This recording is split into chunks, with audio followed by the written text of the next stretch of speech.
Welcome back to Terrified Tales, where the rain falls slow and the fear creeps in quicker. Like and subscribe before we begin, and tell us where and when you're listening. Midnight, alone, that's when they find you. Clara Westwood's car rolled into Ashford Hills just as the last remnants of daylight dimmed behind the dense veil of mist that clung to the trees. She could barely see beyond the headlights, but that didn't matter. The town was small, tucked, away like a forgotten dream, and as she passed the quaint houses and faded shops, she couldn't help but feel the pull of its quiet, unsettling stillness. She'd been here for a job, a sound engineering project at the local studio.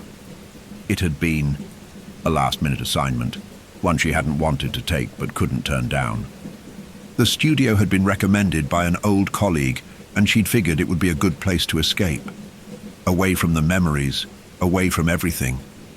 But as the fog thickened around her, Clara felt a creeping unease, as though the town itself was waiting for her to slip. She wasn't sure why she had come to Ashford Hills, but part of her knew that it was because she couldn't escape what was inside her. The town was silent. Too silent. Not even the rustling of leaves in the wind. It felt wrong. As she drove further into Ashford Hills, Clara glanced out her window, noting the way the thick mist clung to the roadside trees. In the distance, she saw the silhouette of an old church on a hill, its bell tower jutting out against the sky like a skeletal hand. The bell, however, was missing.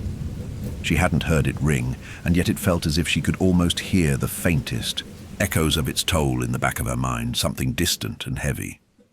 A strange sensation settled in her chest. Her brother Simon had loved old churches. He would have been fascinated by this one, with its broken windows and crumbling facade.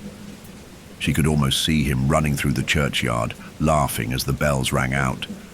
But that was before the accident, before everything fell apart. Clara hadn't thought about Simon in months, not since she'd left everything behind and buried herself in her work. But the feeling of guilt, the lingering sensation that she had abandoned him, was a constant companion, one she couldn't shake, even now.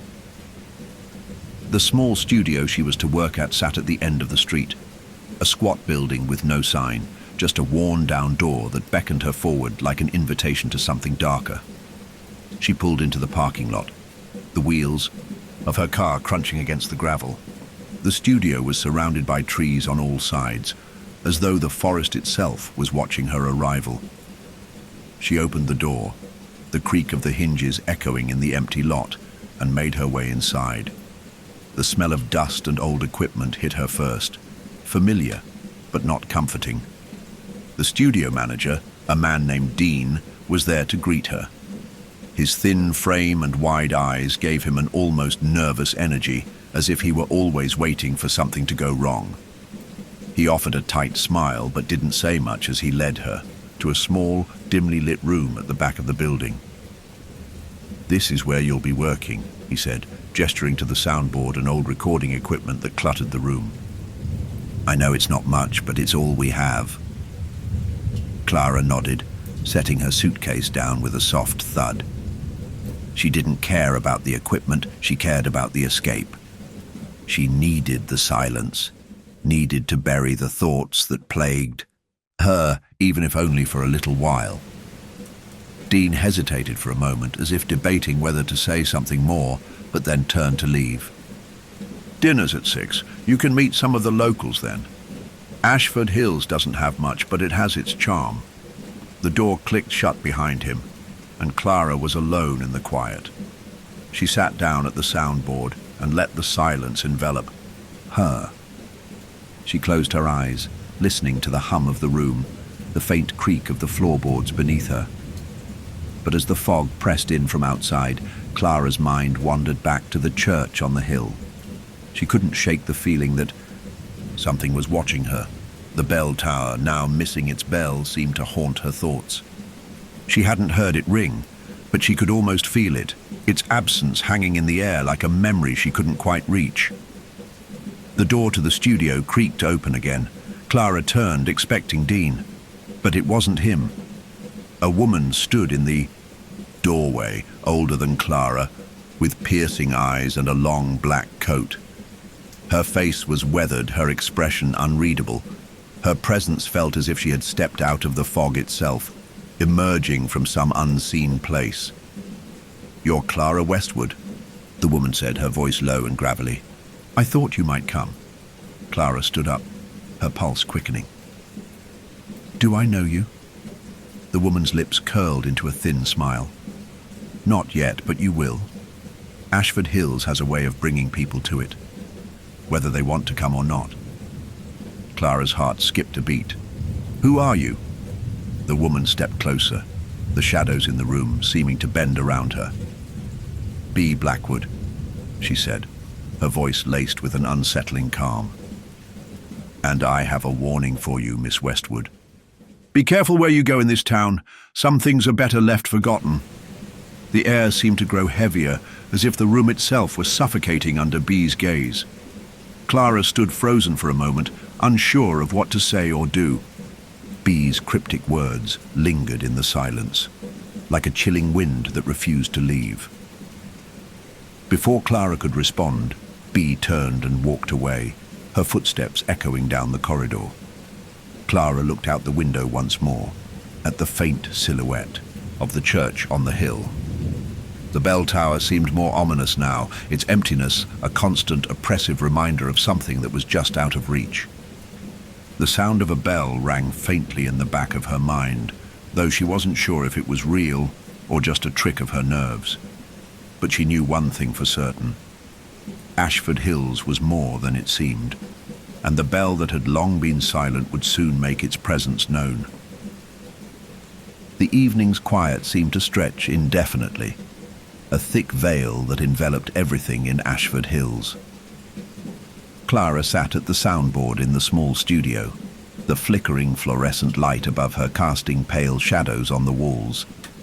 The air felt dense, as though it held its breath, waiting for something to happen.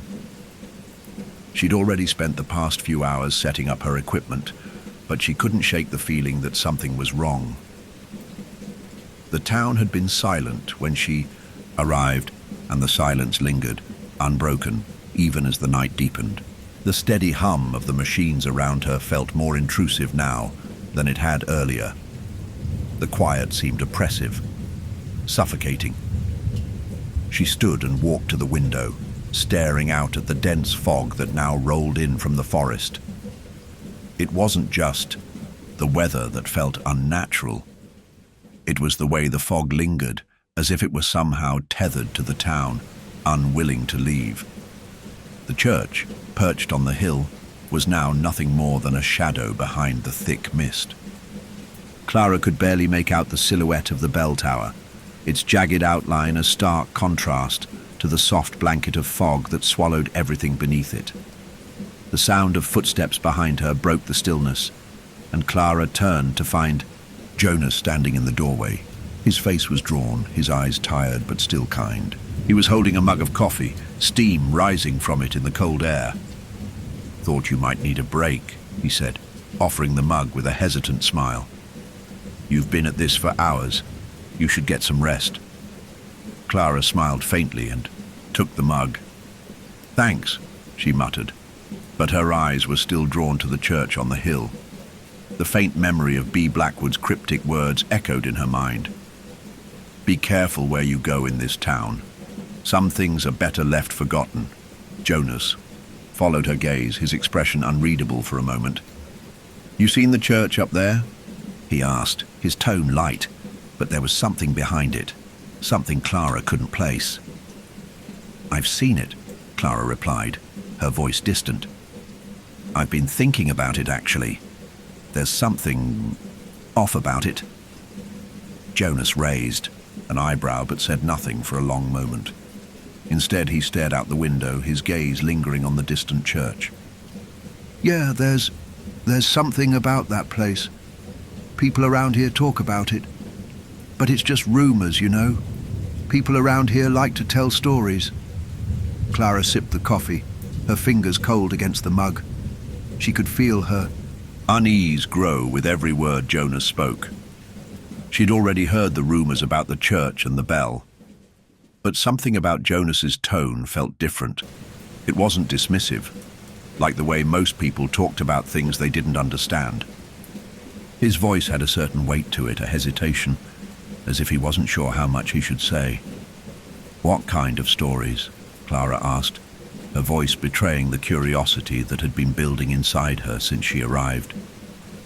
Jonas hesitated again, glancing around the room as if unsure if he should continue. His hand tightened around the mug he held, and Clara noticed the nervousness in his posture, the way he kept his gaze fixed on the window. Finally, he sighed and set his coffee down on the table. "People say that the bell in that tower used to ring every evening at dusk, but a long time ago, it stopped. And when it stopped..." Jonas trailed off, his words hanging in the air, too heavy to be ignored. "What happened?" Clara pressed, her heart beating faster now, more from the feeling that something important was at the edge of her understanding than any real fear. He shifted uncomfortably.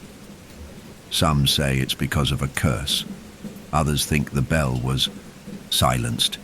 They say whoever hears it is taken by it. I don't know what to believe myself, but there's something in the air about that place. Something that makes people uncomfortable." Clara was silent for a long moment, staring out the window again, her mind racing. The faint memory of the bell's distant toll crept back into her thoughts, and she felt a cold shiver run down her spine. Was this just superstition, or was there something real lurking in the town's past? Jonas cleared his throat, dragging Clara out of her thoughts. "I wouldn't let it bother you, though. It's just an old story. Just locals with too much time on their hands. Ashford Hills isn't much of a town for outsiders. You'll hear plenty of oddities, but that's all they are. Oddities." Clara turned to look at him, her brow furrowed. "You don't sound convinced." Jonas smiled faintly, but the smile didn't quite reach his eyes. "You'll get used to it," he said, his voice losing some of its earlier confidence.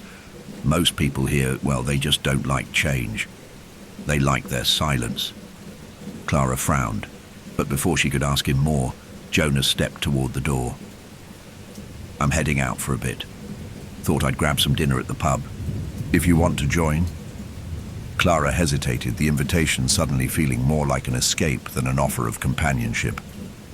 She was starting to feel like she was part of something she didn't understand, something that had long been entrenched in the town's fabric.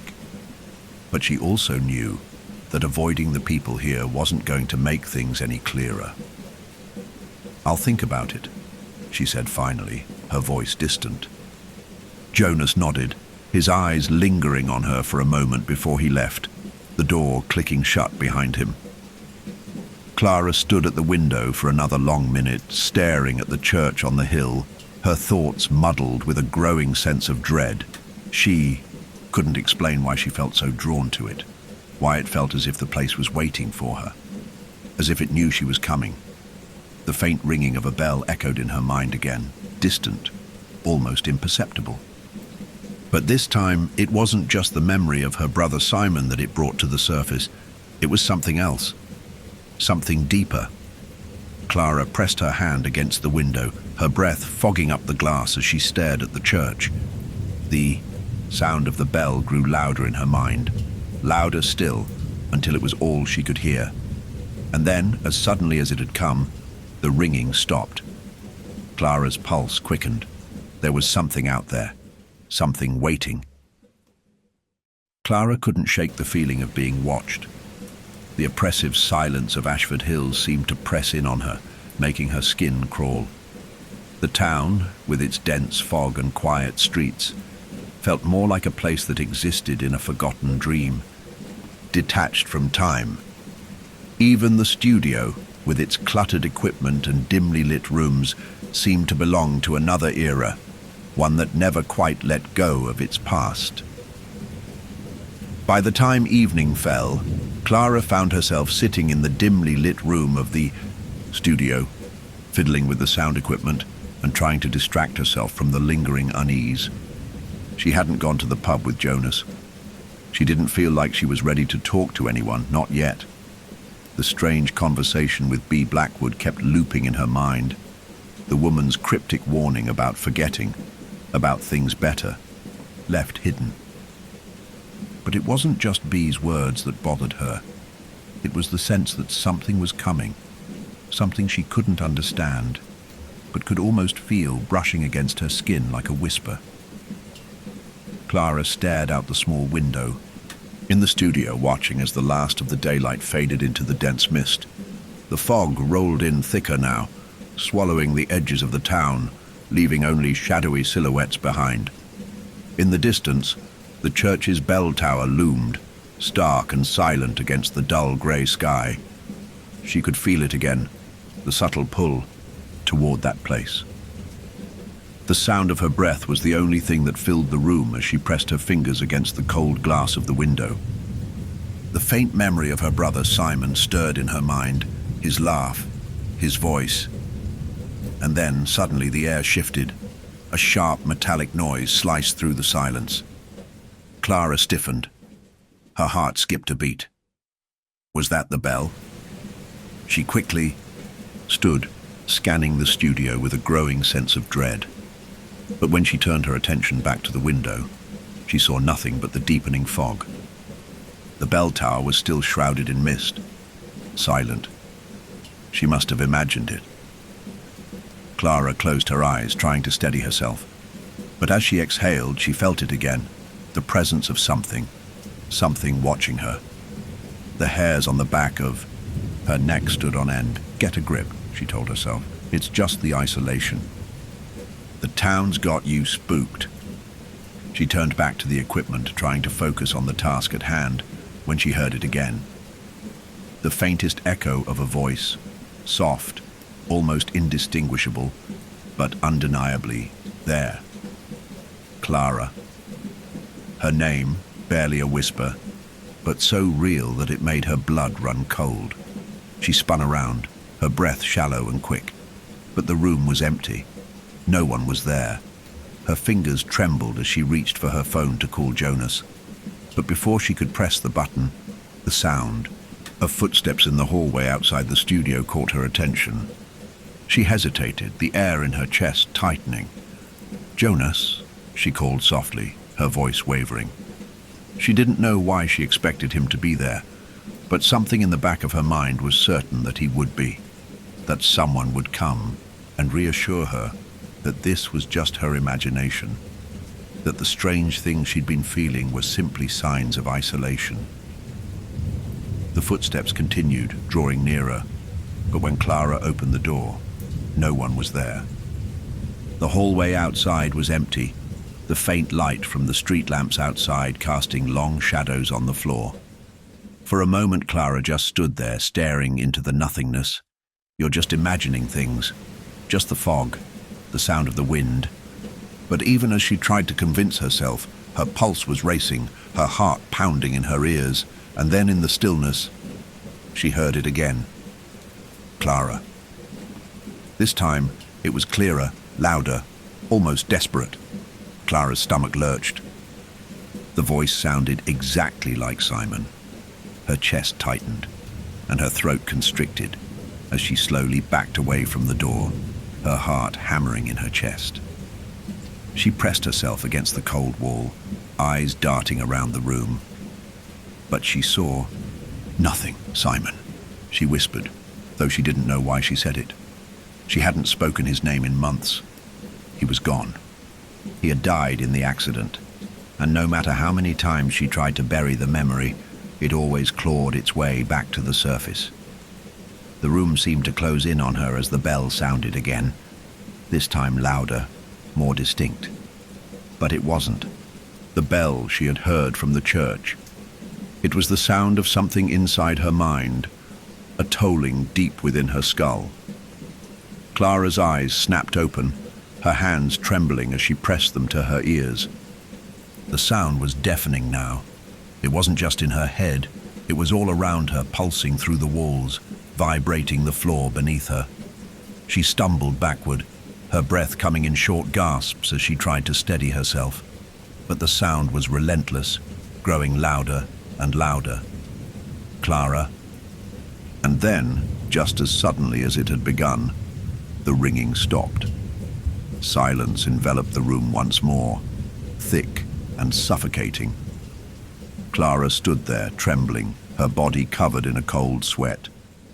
She couldn't tell if she had just experienced a hallucination, or if something real, something far more sinister, was happening. She couldn't be sure if it was the isolation or the fog, or if it was something else entirely, but it felt real. Too real. And then she heard Simon's voice again. But this time it wasn't just a whisper, it was a command. "Come to me, Clara." Clara's heart lurched in her chest. The voice, so clear, so undeniable, was now so close, as if Simon was standing right behind her. But when she turned around, there was no one there. Only the empty, cold studio, bathed in the ghostly light of the street lamps outside. Her breath quickened, her hands shaking as she stumbled backward toward the door. She didn't know what to do. Should she run? Should she leave? Or should she follow the voice, follow the haunting call that seemed to lead her towards something she couldn't quite understand? But before she could make a decision, the door to the studio suddenly slammed shut with a deafening bang. Clara jumped, her heart leaping into her throat. She reached for the door handle, but the door wouldn't budge. The bell tolled again, and this time Clara knew, without a doubt, that it was real. The night had taken on an unnatural chill. Clara stood in the middle of the studio, her hands trembling as she tried to regain some semblance of control over her racing thoughts. The air in the room felt thick, like the weight of an unspoken truth hung just out of reach. After what had just happened, after hearing Simon's voice, after the door slamming shut, she needed answers. But where could she turn? The rational part of her mind screamed that this was nothing more than stress and isolation playing tricks on her. But deep down, she knew the truth. This was something more. She glanced out the window again, her eyes drawn to the looming silhouette of the church on the hill. The bell tower. The place she had been avoiding for days now, the place B had warned her about. It was calling to her, its presence too heavy, too oppressive to ignore any longer. Every instinct in her body screamed at her to stay away, but there was something else, an undeniable pull. The bell had spoken to her, and she couldn't just ignore it. The sound of her breath was sharp and uneven as Clara grabbed her coat from the back of the chair and wrapped it tightly around herself. The fog outside had thickened, swallowing up the town in a shroud of white. Her footsteps echoed as she made her way through the empty studio, feeling as though the walls were closing in on her with each step she took toward the door. The night air hit her like a slap when she stepped outside. The fog curled around her, and the chill bit through her coat, but Clara hardly noticed. The oppressive silence of the town had begun to feel suffocating, and she had to break free. Had to see the church for herself. The fog seemed to guide her, leading her like a twisted path through an ancient forest, even though the church was only a few blocks away. As she made her way up the steep incline toward the hill, the sound of her own footsteps seemed drowned out by the muffled hum of the fog. Every movement, every breath seemed somehow distant. At the top of the hill, the church loomed larger than Clara had remembered. In the dim light, its broken windows and crumbling stonework looked like the ruins of a forgotten time. The bell tower jutted out of the mist like a jagged wound against the night sky, and Clara couldn't help but feel that it was watching her, its emptiness pressing in on her from all sides. She stood before the church, the air growing colder still, and gazed up at the towering structure. The bell tower seemed to stretch into the sky like a skeletal hand reaching out toward her. The door to the church was ajar, the hinges creaking softly as the wind pushed against it. Clara hesitated for a long moment, feeling a mixture of dread and fascination as she looked at the open door. The bell tower, the place that had been silent for so long.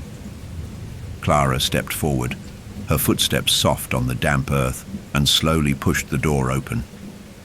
The creak of the ancient wood seemed impossibly loud in the stillness of the night, and the darkness beyond the doorway seemed to swallow her whole.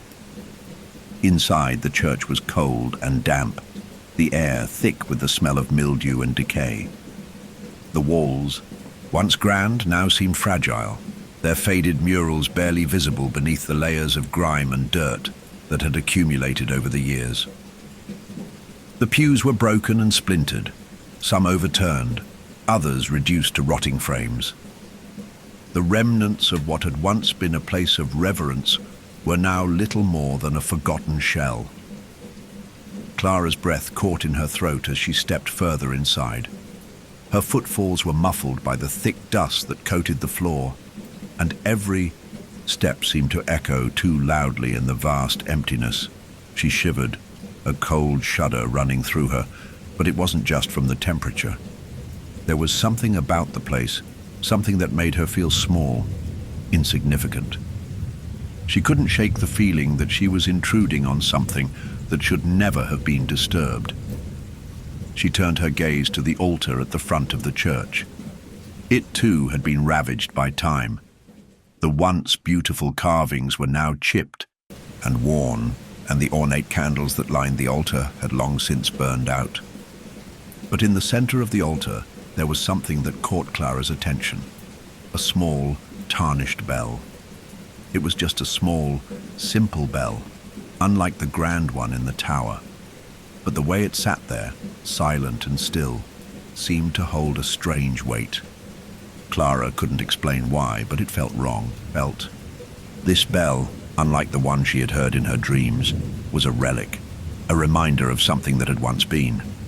The bell seemed to call to her in a way that was impossible to ignore. Without thinking, Clara found herself drawn to it, her fingers trembling as she reached out and touched the cold metal. The moment her skin made contact, a low hum vibrated through her, reverberating in her chest like a distant echo. "It's just the wind," she told herself, pulling her hand back. But the hum lingered in the air, as if the bell had responded to her touch. Clara stepped back, her eyes scanning the room again, but it was then that she noticed something else. At the far end of the church, near the entrance to the bell tower, there was a door. It was slightly ajar, and Clara could see the faintest light spilling from beneath it. A low, almost imperceptible sound drifted through the crack. A sound that wasn't quite a hum, but more like a soft whisper calling her name. Her breath hitched as the voice seemed to grow clearer, and for a moment she could have sworn it was Simon's voice again. "Clara, come to me." Clara swallowed hard, her pulse quickening. She knew she should turn around, leave the church, run back to the studio, forget about the bell, forget about whatever this was. But something inside her refused to listen. She had to know. She had to understand what was happening here. With a steadying breath, Clara walked toward the door at the far end of the church. The whispering grew louder with each step, until it was no longer a whisper at all, but a demand. "Clara, come to me." The door creaked open with ease, as though it had been waiting for her.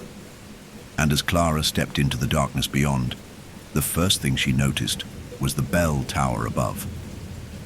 The room she entered was unlike anything she had imagined. It was narrow and winding, with the faint glow of candlelight flickering in the distance. But the sound, the bell was louder now, clearer, and the ringing vibrated through her bones as if it were calling her to its source. She could see the bell looming above her, but it wasn't like any bell she had ever seen. It was twisted, the metal cracked, and gnarled as though it had been forged from something ancient, something wrong. The bell in the tower was waiting for her, and Clara knew deep in her bones that it had been waiting for her all along. The room seemed to narrow as Clara stepped further into the bell tower, the air growing thicker with each passing second. The sound of the bell now felt like a living thing, vibrating through the wooden floorboards and into her very bones. Her pulse raced as she approached the ancient bell, the eerie glow from the scattered candles casting long, flickering shadows against the cracked stone walls. The bell hung there, its massive, twisted form like a grotesque relic from another time, its surface scarred and jagged. Clara's feet moved almost of their own accord, pulling her closer to the bell, its distorted form seeming to call her, its deep hum resonating within her chest. But as she got closer, her breath hitched, a sensation she couldn't explain bubbling up from within her, an overwhelming sense of dread. She stood beneath it now, her gaze drawn up to the bell, the silence in the room pressing down like a weight. For a moment she felt the world tilt, her vision blurring as if her senses were betraying her. And then, a flicker, a memory broke through the fog in her mind. It was Simon's face, but it was distorted, flickering like an old film reel, the edges of his image wavering in and out of focus. She saw him laughing, a laugh she hadn't heard in what felt like an eternity. He was sitting beside her on a park bench, his eyes sparkling, with mischief as they talked about nothing in particular. But the memory felt wrong, disconnected, as though it was out of place. Her chest tightened, and she instinctively reached out for the bell, her fingers brushing against the cool metal. The moment she made contact, the bell's hum vibrated louder, the sound intensifying, and the memory shifted again. This time it was clearer, a conversation. "Do you ever think about leaving?" Simon's voice, soft but insistent, echoed in her mind. "I mean really leaving, not just the city, but everything." Clara's throat tightened. She had never heard those words before, had she? She tried to recall when the conversation had happened, but her memory was slippery, fading as soon as she tried to grasp it. She couldn't place it, couldn't remember, and yet it felt so real, like it was from another life, one she had forgotten long ago. Her hand shook as it lingered on the bell's surface, her fingers tracing the jagged edges of its twisted metal. The voice in her mind, Simon's voice, grew louder. "Do you ever think about forgetting? About just letting go?" The sound of the bell vibrated through her again, filling her head, drowning out everything else. And then, another flash. She was younger, sitting in a car with Simon, the sun shining through the windows as they laughed about something, about anything. She could almost hear his voice, so clear, so alive. But then the flash of headlights, the screeching tires, the sound of glass shattering. Her hands trembled violently, and she jerked her hand back from the bell as the memory slammed into her with brutal force. She gasped, staggering backward as the scene unfolded in her mind like a nightmare she had long buried. The accident, Simon's death, the crash that she couldn't prevent, no matter how hard she tried. The guilt had never gone away, even though she had tried to silence it, tried to pretend it didn't exist. Her breath was ragged, her chest heaving as she fought to steady herself. The memory, the trauma, it had all come rushing back in that one piercing moment. She had been the one driving. She had been the one who— "No," she whispered, shaking her head. "No, it wasn't my fault. It wasn't—" But even as the words left her lips, Clara felt the weight of the guilt settle in her stomach like a stone. She could feel Simon's presence behind her, hear his voice calling her name, feel his touch brushing against her skin, even though he wasn't there. She had forgotten the moments that led up to the crash, forgotten the weight of her responsibility, the way her hands had trembled on the steering wheel, the way she had tried to convince herself it was just an accident. But this church, this bell, it was making her remember. It was forcing her to confront the thing she had spent so many years trying to suppress. The bell's hum continued, relentless, a low growl reverberating through the air, almost as if it were feeding off her pain. She looked up at it again, her heart thudding in her chest, her body frozen in place as she realized something horrifying. The bell was connected to her grief, to the way she had buried the truth about Simon's death. It wasn't just an object. It was a reflection of the guilt and loss that had defined her existence for so long. Her breath caught in her throat as she stared up at the twisted form of the bell, the memories still rushing through her like a tidal wave. She wasn't sure how much longer she could hold on. Suddenly the bell began to move, slowly at first, creaking as though it had a life of its own. Clara stumbled back, her eyes wide with terror. The sound of the bell grew louder, the hum vibrating through her body as she realized with a sickening certainty that the bell was calling her to it. It was not just a sound, it was a force, a power that was linked to her very soul.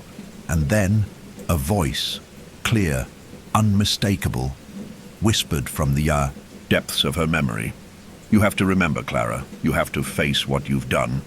The fog outside thickened, and Clara's vision blurred as the church seemed to warp around her. The walls, the floor, the bell, it all seemed to bend and twist into something that wasn't real, something dark and impossible. The door to the bell tower creaked open behind her and she turned, her heart racing in her chest, her mind a chaotic storm of images and voices. But there, standing in the doorway, was a figure she hadn't seen in years. It was Simon, but he wasn't alive. Clara's breath caught in her throat as she stared at him, his eyes hollow, his face pale and twisted, the bloodied remnants of the accident still haunting his body. His mouth moved, but no words came out, only the sound of the bell. The bell, the sound that had never stopped tolling, the sound that had always been with her. The bell was never meant to forget. It was meant to remember. Clara's breath hitched as the apparition of Simon, his broken, twisted figure, stood before her. His eyes, dark and hollow, pierced through her like a dagger. She staggered back, the ground beneath her feet shifting as though the entire church were sinking into the earth, pulling her into the depths of her own mind. The bell's deep, vibrating hum intensified, wrapping itself around her thoughts like a suffocating grip. Simon's image flickered again, his mouth opening as though to speak. But no words came. Just the bell, that unholy toll, reverberating through every fiber of her being. Clara stumbled backwards, her heart pounding in her chest, her limbs frozen by terror. The church around her seemed to distort, as if the walls themselves were breathing, exhaling the shadows of a past she had tried so desperately to escape.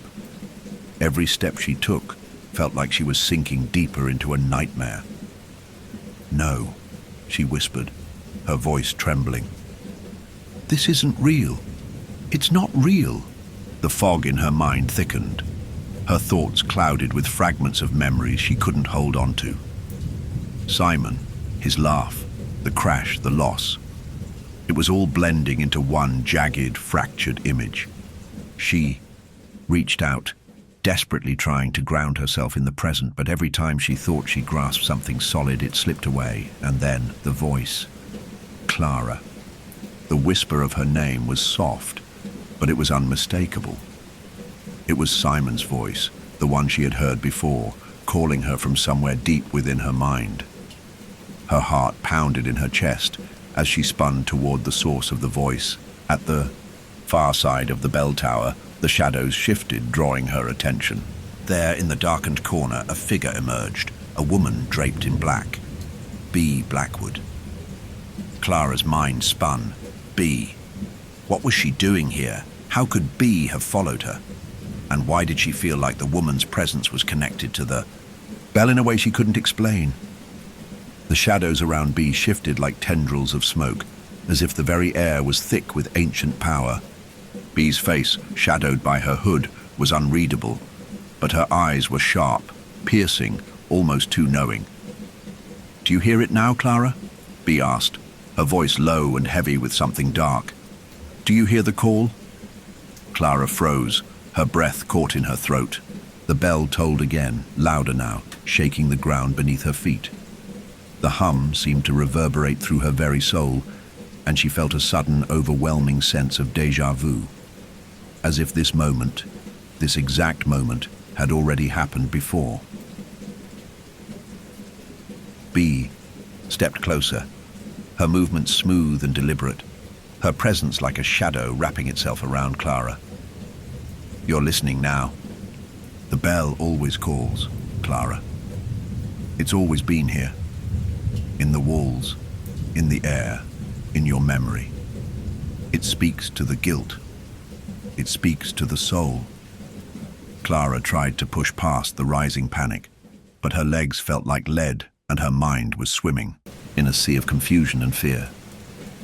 She needed to leave, to get out of this church, out of the fog, out of her own memories. But every time she tried to move, her feet wouldn't respond. The bell's tolling drowned out her thoughts, pulling her deeper into something she didn't understand. Bee's eyes locked with hers, and Clara felt an icy chill sweep through her. "You've been here before, Clara. This town, this bell, the church. They've always been waiting for you." Clara shook her head, her hands trembling at her sides. No, that's not true," she whispered, her voice small against the overpowering hum of the bell. "I've never been here before. I've never—" The bell tolled again, its sound louder, more forceful, crashing into her chest like a physical blow. And in that instant, everything shifted. Her mind flooded with memories she hadn't known she had, memories that shouldn't have been there, memories that felt like someone else's. Her brother's voice, clearer now, calling out to her from the past. "You were always there, Clara. Always trying to save me, but you couldn't." She gasped, her hands clutching her head as the words tore through her, too sharp to ignore. She had heard them before, hadn't she? Or had she only heard them now? The truth, hidden beneath layers of time, was breaking free. And Clara couldn't hold it back. "You know, don't you?" Bee's voice cut through the storm in Clara's mind. "You know the truth about what happened, about what you did." Clara's eyes shot wide, her heart thundering in her chest. What are you talking about?" Bee's expression softened, her eyes glinting with something ancient, something sinister. "The accident, Clara. It wasn't just an accident. It was meant to be." Clara's pulse quickened. No, that's not true, Simon. He was my brother. It was my fault. I should have—" She stopped herself, her mind spinning out of control. Every attempt to reason with herself only drove her further into confusion. The fog, the bell, Bee, all of it was blurring together, wrapping around her like a trap she couldn't escape. "You can't escape what you've done," Bee said, her voice almost gentle now. "The bell knows, the town knows, and you've always known too." The bell tolled again, its sound growing stronger, until it was all Clara could hear. She stumbled backward, shaking her head desperately. "No, I didn't." But then the images hit her all at once. The crash, the flash of headlights, the deafening screech of tires, Simon's face, bloodied, lifeless, eyes staring up at her. The memory burned into her like a brand, a searing truth she could never escape. "No," she screamed, her voice a raw, ragged thing as she fell to her knees. The bell's toll grew louder, filling her chest with a suffocating weight. The town, the church, the bell, it was all tied to her guilt, to the thing she had been running from her entire life. "Can't outrun it, Clara," Bee said, her tone now almost sorrowful. "The bell has taken your memory, it has replaced it, and now it's time to face what you've forgotten." The church seemed to pulse with energy, the sound of the bell echoing through the very walls, through Clara's body, through her soul. Her mind raced, the pieces falling together as she understood what Bee was trying to tell her. The bell had erased her memories, not just of Simon's death, but of everything she had done before. It wasn't just the guilt. It was the loss that had consumed her. And as the bell tolled once more, Clara understood the horrifying truth. The bell didn't just take memories, it replaced them. Clara's chest rose and fell rapidly, each breath a desperate attempt to steady herself. The toll of the bell, deafening and relentless, reverberated through her very being, as if the sound were an echo of the guilt that had been buried deep inside her all these years. Bee's words, heavy with the weight of the past, hung in the air like a thick fog that refused to lift. "You can't outrun it, Clara." Bee's voice echoed in the church, a hollow reminder that the bell had claimed more than just her memories. It had claimed her very self, the fragments of her soul that had been lost with the passing of Simon. The bell's sound pierced through her, a sharp, unyielding reminder of her past, of what she had tried so desperately to forget. And yet, as much as she wanted to escape it, there was something else in her mind. Something calling to her. A pull towards something hidden. Something that could give her the answers she needed. Clara stood shakily, her hands trembling at her sides, her mind whirling. She had to know more. She had to understand what the bell had taken from her, what the town, what Bee was hiding. Her heart pounded in her chest as she glanced around the church. The shadows seemed to dance in the corners, the faint glow of the candles flickering like fragile memories. There had to be something here, something that could break the hold the bell had on her. Her eyes fell upon the altar again, the tarnished bell still sitting there, its twisted form a mocking reminder of everything she had tried to leave behind. She couldn't shake the feeling that it was waiting for her to do something, to remember, to act. But what? What did the bell want from her? Without thinking, Clara moved toward the altar, her steps slow, measured. The quiet hum of the bells, tolling in her chest, made everything feel distant, as though she were moving through a dream. Her gaze fixed on the small, tarnished bell at the center of the altar. She reached out tentatively, her fingers brushing against its cold surface once more. The moment she touched it, the hum intensified, vibrating deep in her chest. But then something shifted. A sound. A faint, barely audible scraping noise came from beneath the altar.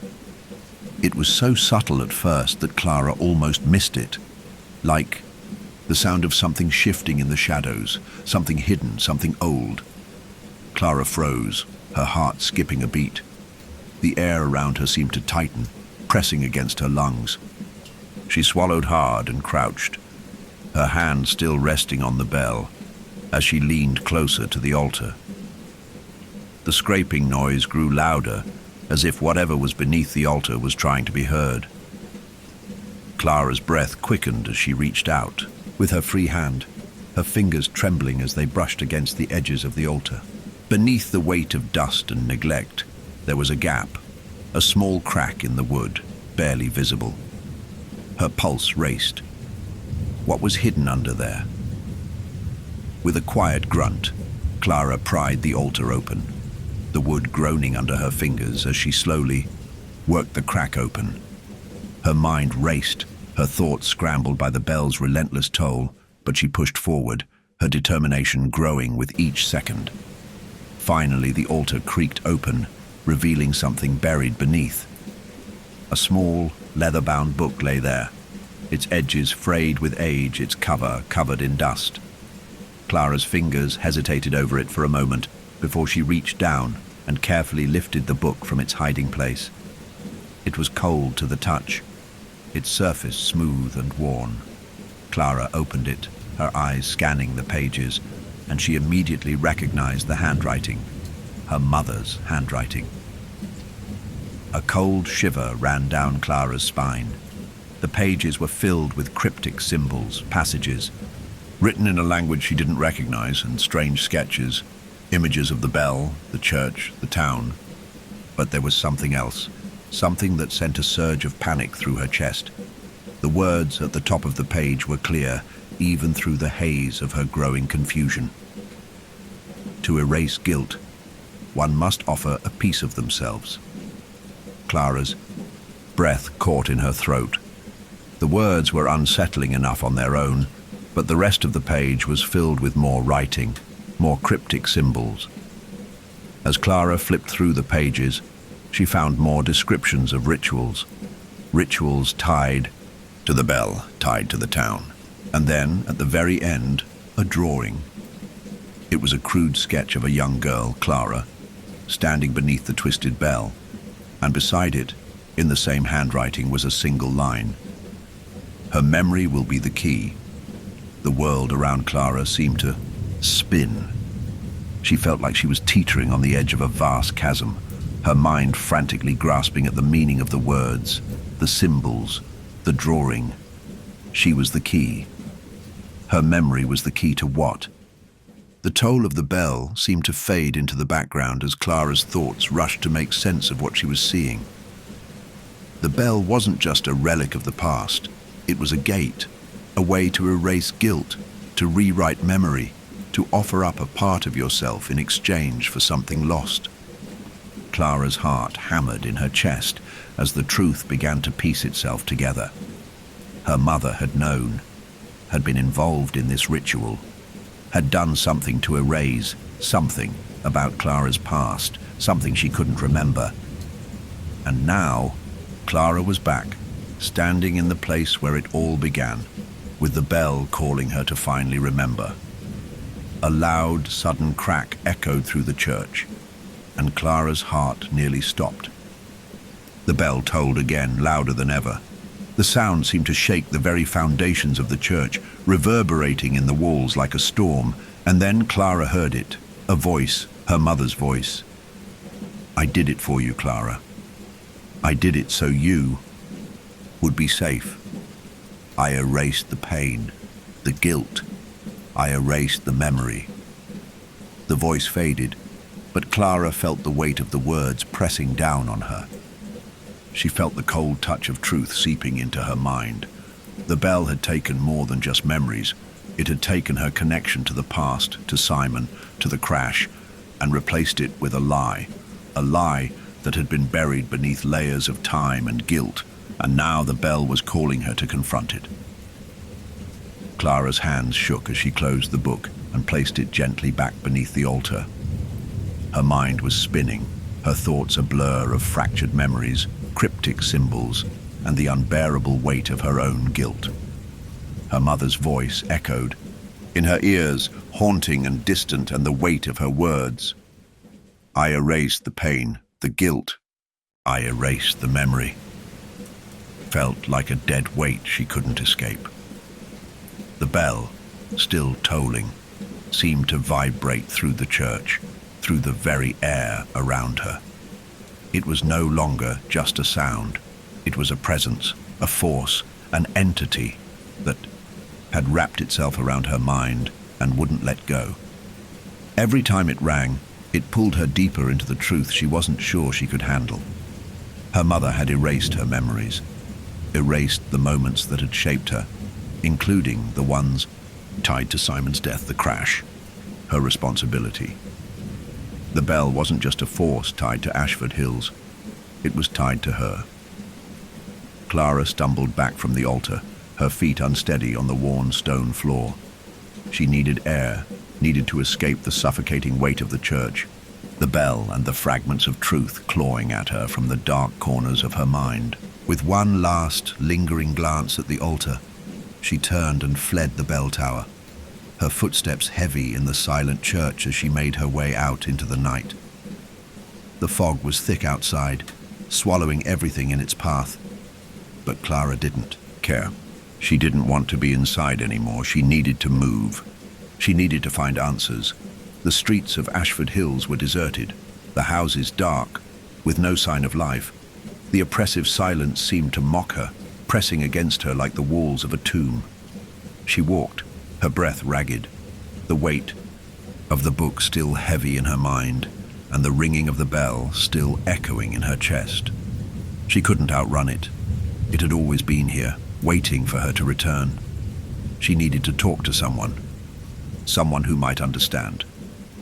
She turned toward the studio, hoping to find Jonas, to find a semblance of normalcy amidst the madness. As she reached the studio, she noticed the lights were on, the soft glow spilling from the windows into the fog. She approached the door, hesitant but determined, and pushed it open.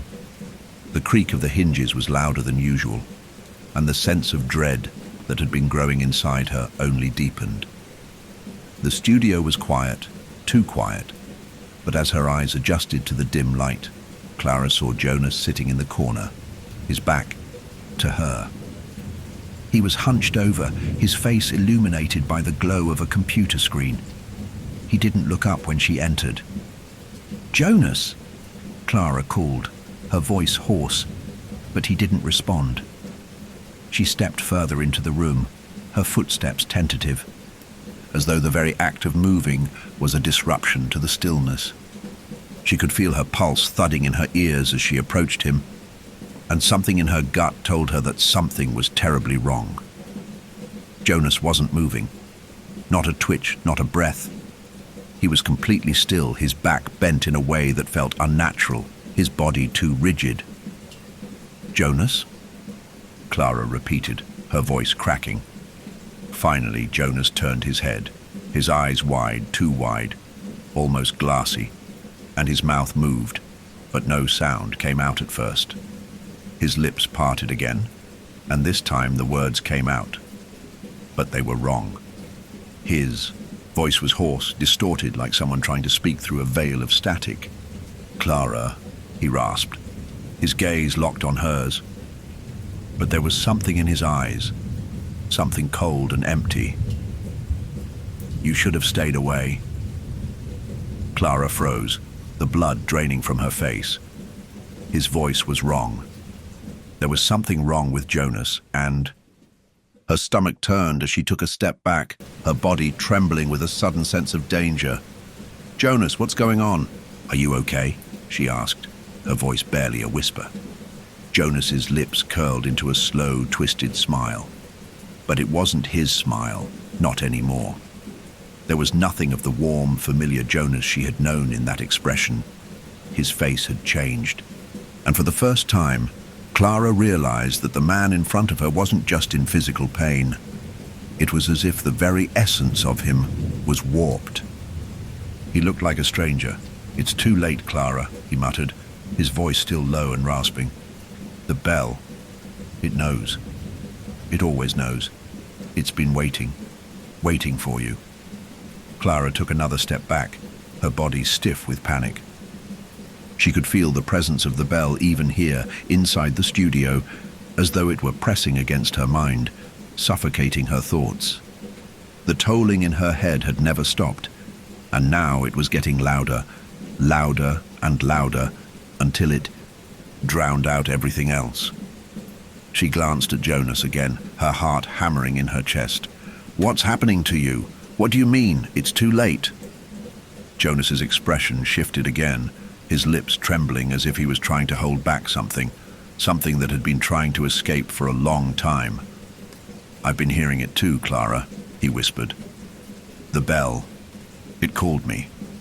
To First I thought it was just the town, just the isolation, but it wasn't. It wanted me to hear it, and then it started taking things. My memories, my mind. Just like it did with you. Just like it did with Simon." Clara's stomach dropped as Jonas's words hit her like a physical blow. "No," she whispered, shaking her head. "No, that's not true. You're not saying..." But Jonas cut her off, his voice growing stronger, more insistent. "It's already begun, Clara. It's already inside me. The bell. It takes. And when it takes enough, it replaces everything, every part of you, with something else. Something darker." Clara's heart pounded in her chest as she took a step back, the gravity of Jonas's words sinking in. The bell wasn't just a thing that erased memories. It was a force that replaced them, turning the past into something unrecognizable, warping everything in its wake. Jonas Once her friend, her co-worker, was no longer the person he had been. He had become something else, something twisted by the bell, just like Simon. Jonas stood up slowly, his body jerking unnaturally as he stepped closer. His eyes were glassy and unblinking. I didn't want to believe it, Clara. But now I know. You can't escape it. You can't run from what you've already forgotten. Clara turned to leave, but as she moved toward the door, she heard Jonas's voice, low and cold. "It's too late." And with those words, the studio door slammed shut behind her, trapping Clara inside. Clara's pulse raced, her breath shallow, as she pressed her palm against the door, trying to steady herself. The sound of Jonas's voice, so distorted, so unrecognizable, echoed in her mind, pulling her deeper into the vortex of her own, unraveling thoughts. The door had slammed shut with an unnatural force, locking her in the studio, the room suddenly feeling too small, too confining. She could feel the bell's presence even here, in the thick, suffocating air, its toll ringing louder, louder, until it drowned out every other sound. Her hands trembled as she gripped the doorknob, desperately turning it, but it wouldn't budge. The door remained sealed. Her panic began to spiral, the walls of the studio pressing in around her as she backed away from the door, unable to break free of the isolation that seemed to suffocate her. Jonas's voice cut through the air again, that rasping, distorted whisper that sent chills down her spine. "You can't run from it, Clara. It's already inside you. It's too late." Clara shook her head, trying to push the words away, but they clung to her like shadows, refusing to let her escape. She tried to focus on the room around her, to ground herself in the familiar, but the studio felt unfamiliar now. The faint hum of the equipment, the low buzz of electricity in the walls, it all felt distant, like it belonged to someone else. Her mind whirled with the images of Simon, of the crash, of the bell. The memory she had tried so hard to bury had clawed its way back, rising to the surface like a tidal wave, and now it threatened to consume her whole. She staggered to one of the old soundboards in the corner, her legs unsteady beneath her as she fumbled for the volume knob. She had to drown out the sound. She had to block out the tolling bell, the voice of Jonas, the memory of Simon. The silence of Ashford Hills had become her prison, and she couldn't bear it anymore. Her fingers trembled as she turned the dial, but when the soundboard crackled to life, it wasn't the music she had been hoping for. Instead, it was the bell. The distorted deep toll reverberated from the speakers, louder than ever before, its sound vibrating through her chest, pressing down on her. Clara stumbled back, her breath hitching in her throat as the tolling grew, louder, overwhelming everything in the room. The room seemed to spin, the walls bending and warping, and for a moment she felt herself losing grip on reality, on everything she had ever known. She staggered toward the exit again, her mind racing for a way out. But just as she reached for the door, the bell's sound shifted. It wasn't the toll anymore. It was a voice, Simon's voice. Clara. Her heart stopped. Her legs gave way beneath her, and she collapsed to her knees, her hands clutching at her head. The voice was clearer now, real, like a living thing. She had heard it before, in the church, in the bell tower. But this time, it was different. It wasn't just a memory. It was him, Simon, alive, calling out to her, "Clara, you have to remember." Her breath caught in her throat, and for the briefest moment, she thought she could feel his presence beside her, his warmth, his energy, like a ghost, a shadow that had been waiting for her. But when she opened her eyes, she was alone. The tolling bell echoed in her mind again, the sound a painful, relentless reminder of what had been lost, of what she had buried beneath layers of denial and guilt. She could feel the weight of it pressing down on her chest, suffocating her thoughts.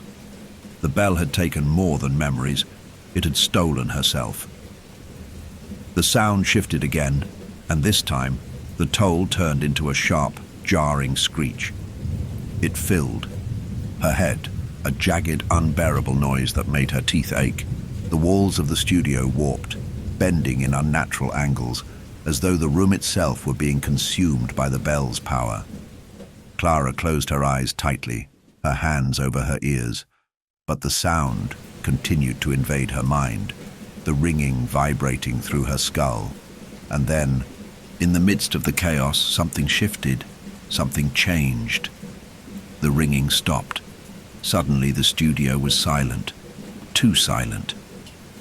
Clara opened her eyes, her pulse racing, her body trembling with fear. The air felt thick, heavy with the aftermath of the sound, as though the silence was an illusion, a breath held too long.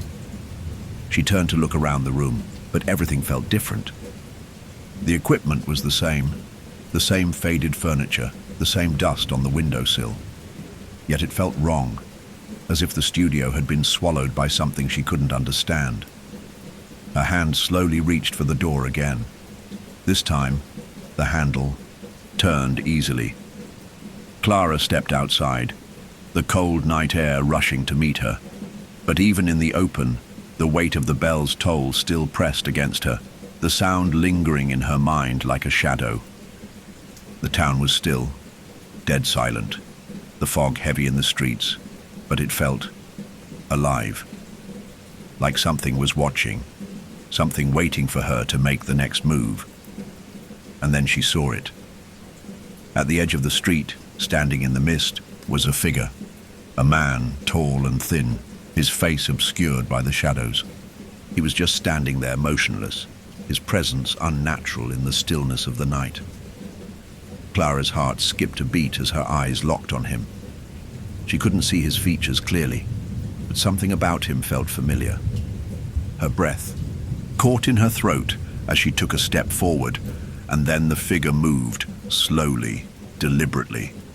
As it stepped out of the mist, Clara's mind reeled. It was Jonas. But it wasn't Jonas. His eyes were wide, unblinking, his body rigid, like a puppet on strings. The twisted smile on his face was gone, replaced by an expression of emptiness, hollow eyes that seemed to see right through her. He didn't speak, but his presence, that strange, cold energy, sent a wave of terror through Clara. Jonas. No. The thing that had been Jonas moved toward her with unnerving calm, his feet dragging through the fog. Clara stood frozen, unable to move, her breath caught in her chest. Clara, the thing rasped, its voice more hollow than human. It's time. Clara's heart raced in her chest, the walls closing in again, the bell's toll echoing in her mind. It was happening. It was happening again. Clara's legs felt like lead, her body frozen in place as she stared at the figure of Jonas. No, not Jonas, but something other, moving toward her in the fog. His movements were unnatural, like a marionette pulled by invisible strings. His eyes, vacant and unseeing, locked onto hers with a chilling intensity that made her skin crawl. The smile that had once been so familiar, so comforting, had now been replaced by something hollow, something devoid of all human warmth. Clara. The thing rasped again, its voice a hollow echo that seemed to pierce her soul. It's time. Her heart skipped a beat, a wave of nausea crashing over her as she instinctively took a step back. The air around her grew colder, the fog thicker, as though the world itself was closing in on her. The sound of the bell, that godforsaken bell, still echoed in her mind, its toll growing louder with every passing second. Clara tried to move, to run, but her legs wouldn't obey her.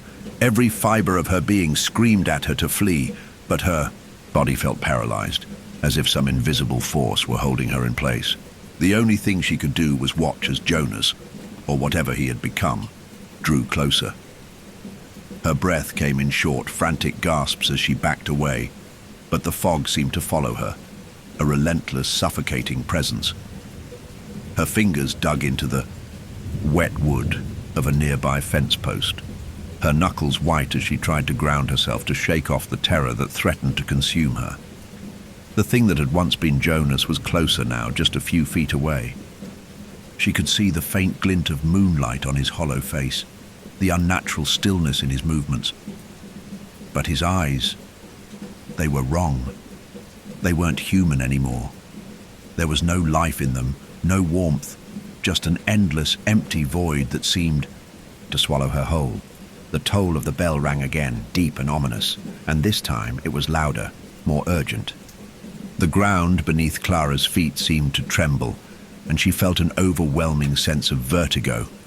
The fog around her swirled, and the shadows seemed to stretch and writhe, as if they were alive. The world felt wrong, fractured, like a dream she couldn't wake from. "Clara."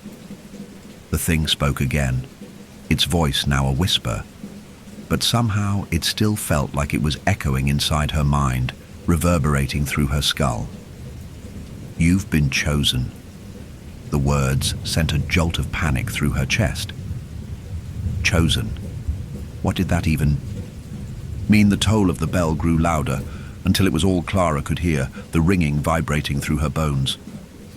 Her thoughts raced, each one a fragmented flash of memory, of fear, of guilt. The crash, Simon's death, the bell. The bell that had called her here had called Jonas, and now was pulling her into something she couldn't understand. She had tried to escape the past, to bury the memories. But the bell had always been there, a constant reminder of what she had lost, of what she had done. And now the bell wasn't just a symbol of guilt. It was a force, a power that had taken Jonas and was now coming for her. The thing that had once been Jonas reached out, its fingers too long, too thin, like the limbs of something unnatural. Clara recoiled, her heart hammering in her chest, but her body was still frozen in place. She was trapped, caught in the suffocating fog, unable to move, unable to escape. Her mouth went dry as the thing's hand brushed her arm, cold as death itself. A surge of panic shot through her, but just as she was about to scream, the world shifted again. The fog cleared, the bell's toll stopped, and for a moment, just a brief, fleeting moment, the world seemed to return to normal. But it wasn't normal. Nothing was normal. Clara's vision blurred, the world around her twisting, as if she were seeing it through a fogged lens. Her knees buckled and she collapsed to the ground, gasping for air. The sound of the bell still rang in her ears, but it was quieter now, distant, as though it were coming from somewhere far away. She looked around, disoriented. The fog had cleared, and she was standing in the middle of a field, a place she didn't recognize. The town was gone. The streets were gone. Everything she had known, everything she had seen, had vanished, replaced by this empty, barren landscape. In the distance, she saw the silhouette of the church, but it wasn't the same. The bell tower, once broken and empty, was whole again, standing tall against the horizon. The bell was there, hanging in the tower, its presence both terrifying and familiar. And in front of her, standing at the edge of the field, was the thing that had once been Jonas. But this time, he wasn't alone. Behind him, Clara saw figures, shadows, emerging from the mist. Their faces were obscured, their movements slow and deliberate, as though they were walking toward her in perfect synchrony. The sound of their footsteps echoed, rhythmic, measured. And at the head of the group was Bea Blackwood, her face unreadable, her eyes sharp and knowing. "Clara," Bea said, her voice calm, almost comforting, but there was no warmth in it, only cold, quiet certainty. "You're not the first." Clara's heart froze in her chest as she tried to take a step back, but her legs wouldn't move. The fog was closing in again, the figures moving toward her, their faces hidden beneath layers of shadow. They were all around her now, their presence suffocating, oppressive. "You're not the first," Bee repeated, her voice low, carrying the weight of centuries of unspoken truths. "But you will be the last." Clara's vision began to blur again, the world spinning, distorting, as the toll of the bell echoed louder, reverberating through the very fabric of reality itself. "It's happening again," Clara thought, her heart racing in her chest. And then, in an instant, everything went silent. The bell's toll stopped. The fog disappeared, the figures vanished, and Clara was alone. Clara blinked, trying to make sense of the emptiness that surrounded her.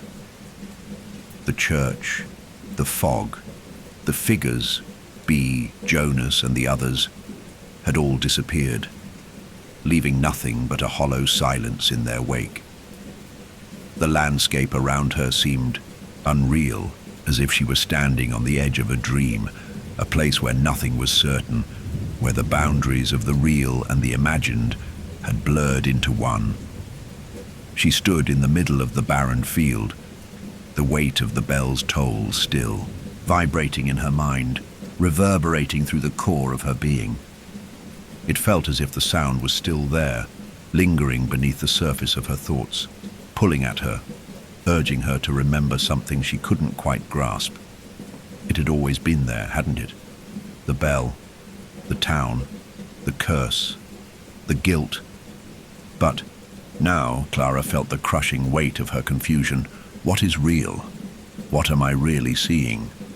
The landscape around her felt distorted, warped, like the colors and shapes were shifting beneath her feet. She could see the church in the distance, but it looked like an old photograph, faded and frayed at the edges.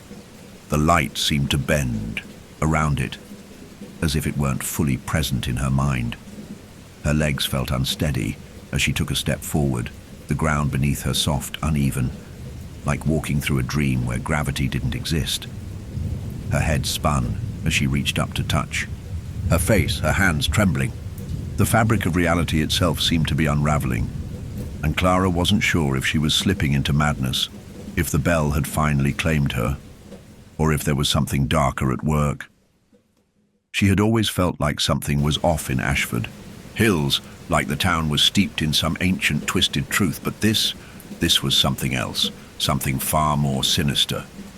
Clara, the voice, Simon's voice, whispered through her thoughts again, just as it had in the church. It was faint, distant, but unmistakable. Her heart lurched as she turned, her eyes scanning the fog for any sign of movement. But there was nothing. Only the empty field, the distorted shapes of trees, and the distant silhouette of the church. "Clara!" It was louder now, more insistent, pulling at her. It was Simon. It had to be. She stumbled forward, her legs unsteady, her breath ragged, as she began to walk toward the church, drawn to it as if by some invisible force. Every step she took felt heavier, as though the ground itself were resisting her movement. Her mind was a whirlwind of fragmented memories, flashes of Simon's face, the crash, the bell, the ritual that had erased everything she thought she knew. She could feel the pressure of the bell's toll building in her chest, like the weight of 1,000 unspoken truths pressing against her. The closer she got to the church, the more disoriented she became. The bell tower loomed over her now, distorted and unreal, as if it were suspended in a place between worlds.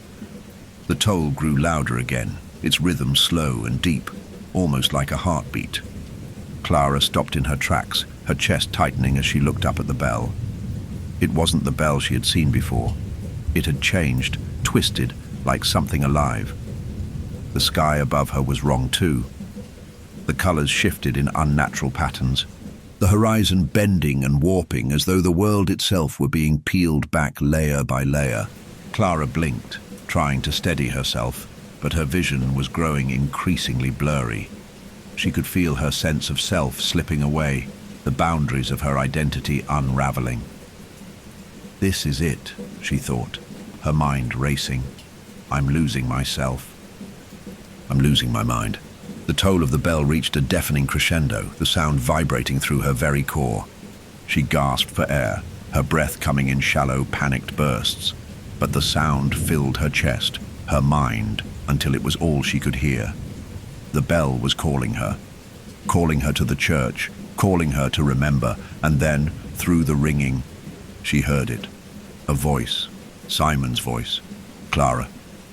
Her eyes flew open. He was there, standing before her in the church doorway, but it wasn't the Simon she remembered. He was different. Darker, his eyes wide with an intensity that unsettled her. His face was pale, his lips pressed tightly together as if holding back something. But it was Simon. It had to be. Clara, he whispered again, his voice shaking. His eyes were wild, filled with an emotion Clara couldn't quite place. You have to remember. Clara's breath caught in her throat. Remember what? What was she supposed to remember? She had tried so hard to forget, to bury the truth of that day. The crash, the guilt, the weight of Simon's death. She had buried it deep inside, but the bell had unearthed it. The bell had called it all back, dragging the memories from the depths of her soul. No, Clara whispered, shaking her head. No, I can't. I can't remember. Simon's face twisted in pain as he stepped closer, his hand reaching out toward her. You have to, Clara. You have to face it. You have to remember what you've done. Clara stepped back, her chest tightening with panic. The bell's toll seemed to grow louder, the rhythm of it speeding up, its deafening clangs vibrating through her body. She could feel her vision swimming, the church around her warping, twisting in impossible angles. No! Clara cried out, her voice breaking. I don't want to remember! But Simon didn't stop. He reached out again, his hand grasping her arm, his grip cold and unyielding. You have no choice, Clara. The bell knows. It always has. It has taken you, just like it took me. Clara's heart pounded in her chest, her thoughts clouding with fear and confusion. The bell's toll surged in her mind, overwhelming her, drowning out her thoughts. She felt herself losing grip on reality, as though the world around her was folding in on itself. And then, as Simon's touch grew colder, something inside Clara snapped. She could feel it, a thread, thin and fragile, fraying and breaking. Her memories, the ones she had buried, the ones she had tried to run from, came rushing back in a flood. The crash, the guilt, the realization that she had been the one driving, that she had been the one who had killed Simon. Tears welled in Clara's eyes as the truth broke through the haze. She had been so afraid to face it, so afraid to confront the pain and the loss, but now it was here, staring her in the face. It was me. I did it. I killed him. Clara. Simon's voice echoed in her mind, but this time it wasn't an accusation. It wasn't a demand. It was a plea. Forgive yourself. But the toll of the bell didn't stop. It grew louder, more insistent, pressing in on her mind, suffocating her. The world around her began to fade, the edges of her vision dimming as she was pulled deeper into the bell's embrace. And Clara realized with a sickening certainty that she wasn't just trapped in the church anymore. She was trapped in her own mind. Still here? Brave. Or maybe you just like the feeling of being watched. Like, subscribe, and drop your time and location in the comments, so we know who's still out there. Now breathe slow. The worst is coming. Clara's mind swirled with the sudden flood of memories, each one crashing into her like a wave too powerful to resist. The realization of what she had done, what she had forgotten, buried beneath the weight of years of guilt, ripped through her like a jagged knife. She had been the one behind the wheel. She had been the one who had driven too fast, who had made the fatal turn. the one who had taken Simon's life. Her legs buckled beneath her, and she collapsed onto the cold floor of the church. The bell's toll rang in her ears, its deep, rumbling sound reverberating through her skull, drowning out everything else. The truth was too much to bear. Her chest tightened, each breath feeling like it was being squeezed from her lungs, as if the bell itself were pressing down on her, forcing the guilt into her veins. Clara, the voice again. Simon's voice. But it wasn't the soft, distant whisper she had heard before. It was clear now, full of anguish, full of urgency. "You have to remember." Her hands pressed against her temples as she tried to block out the voice, tried to block out the pain of remembering. The walls of the church seemed to shift around her, and she could feel herself slipping, like she was falling through the cracks of reality itself. The bell's toll grew louder, and suddenly Clara was back in the car. The crash. The way the world had spun out of control. The flash of headlights, the screech of tires, the sound of glass shattering.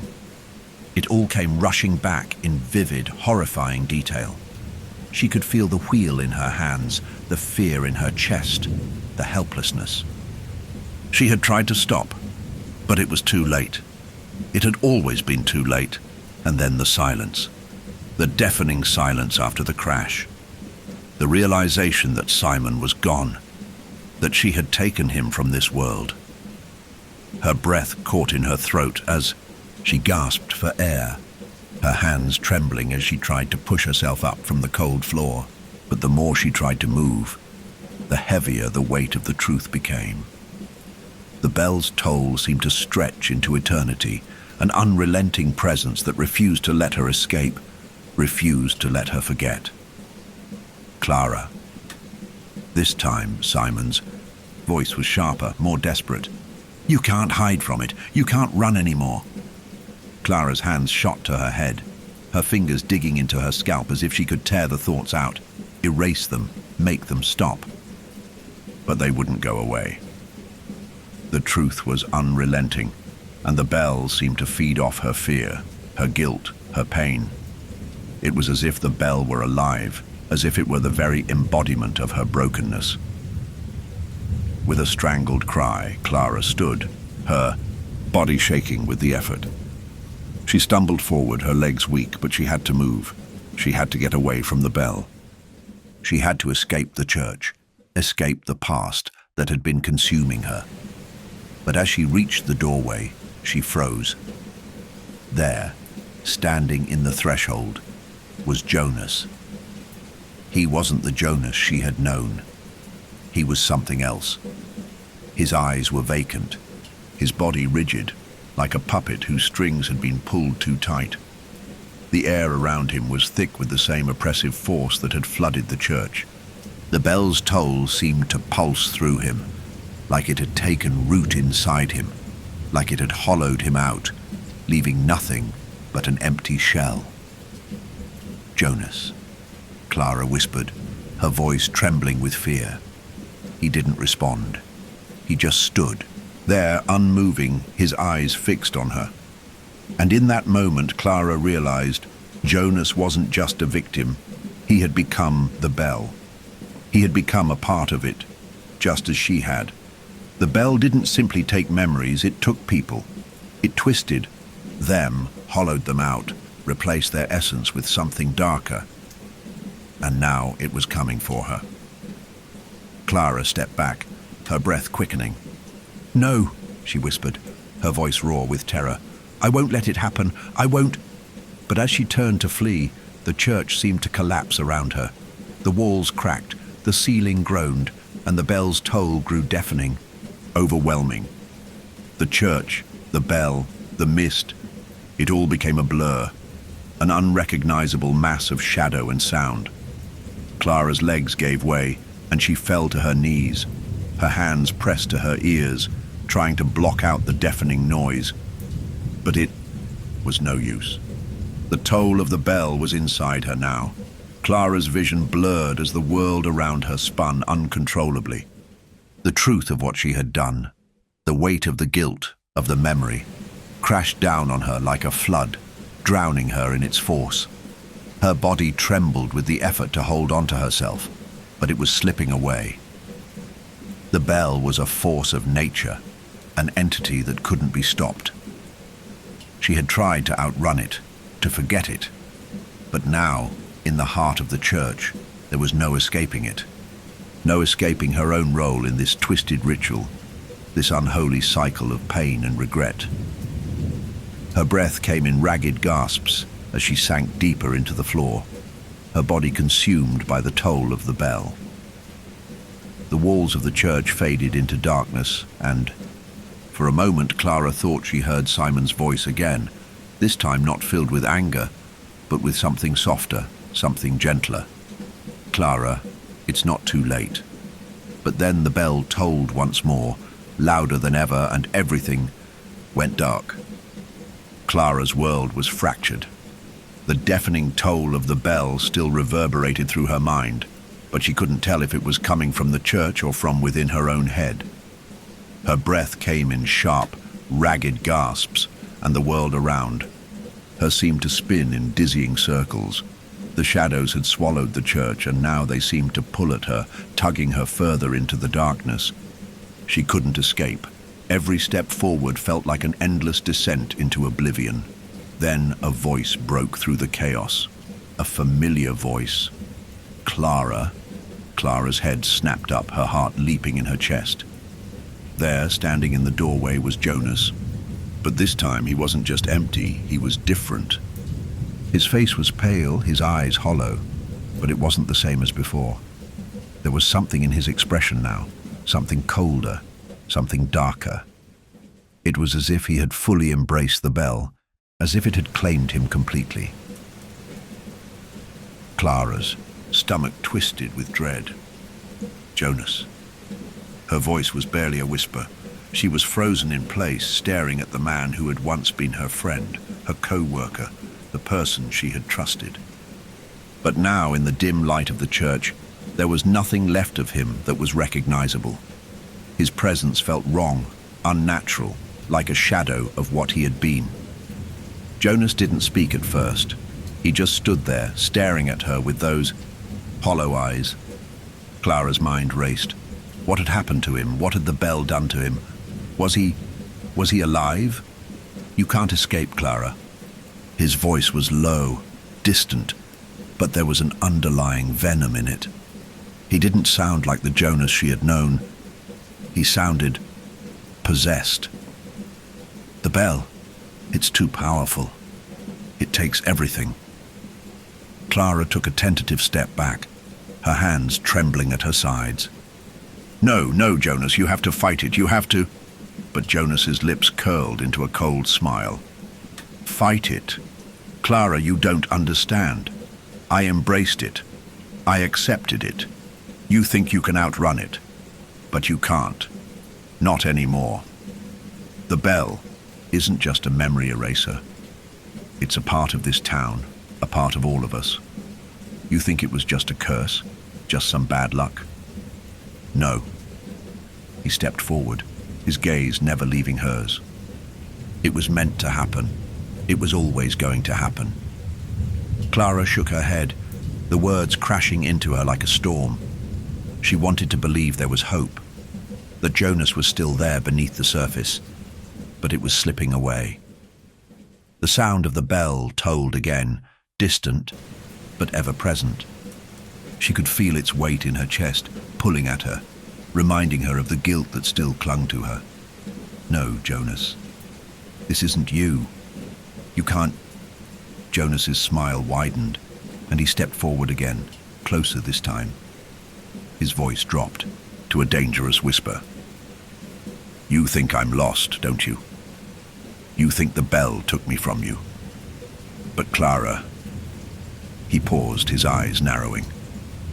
"It was never the bell that changed me. It was you." Clara's blood ran cold as the weight of his words sank in.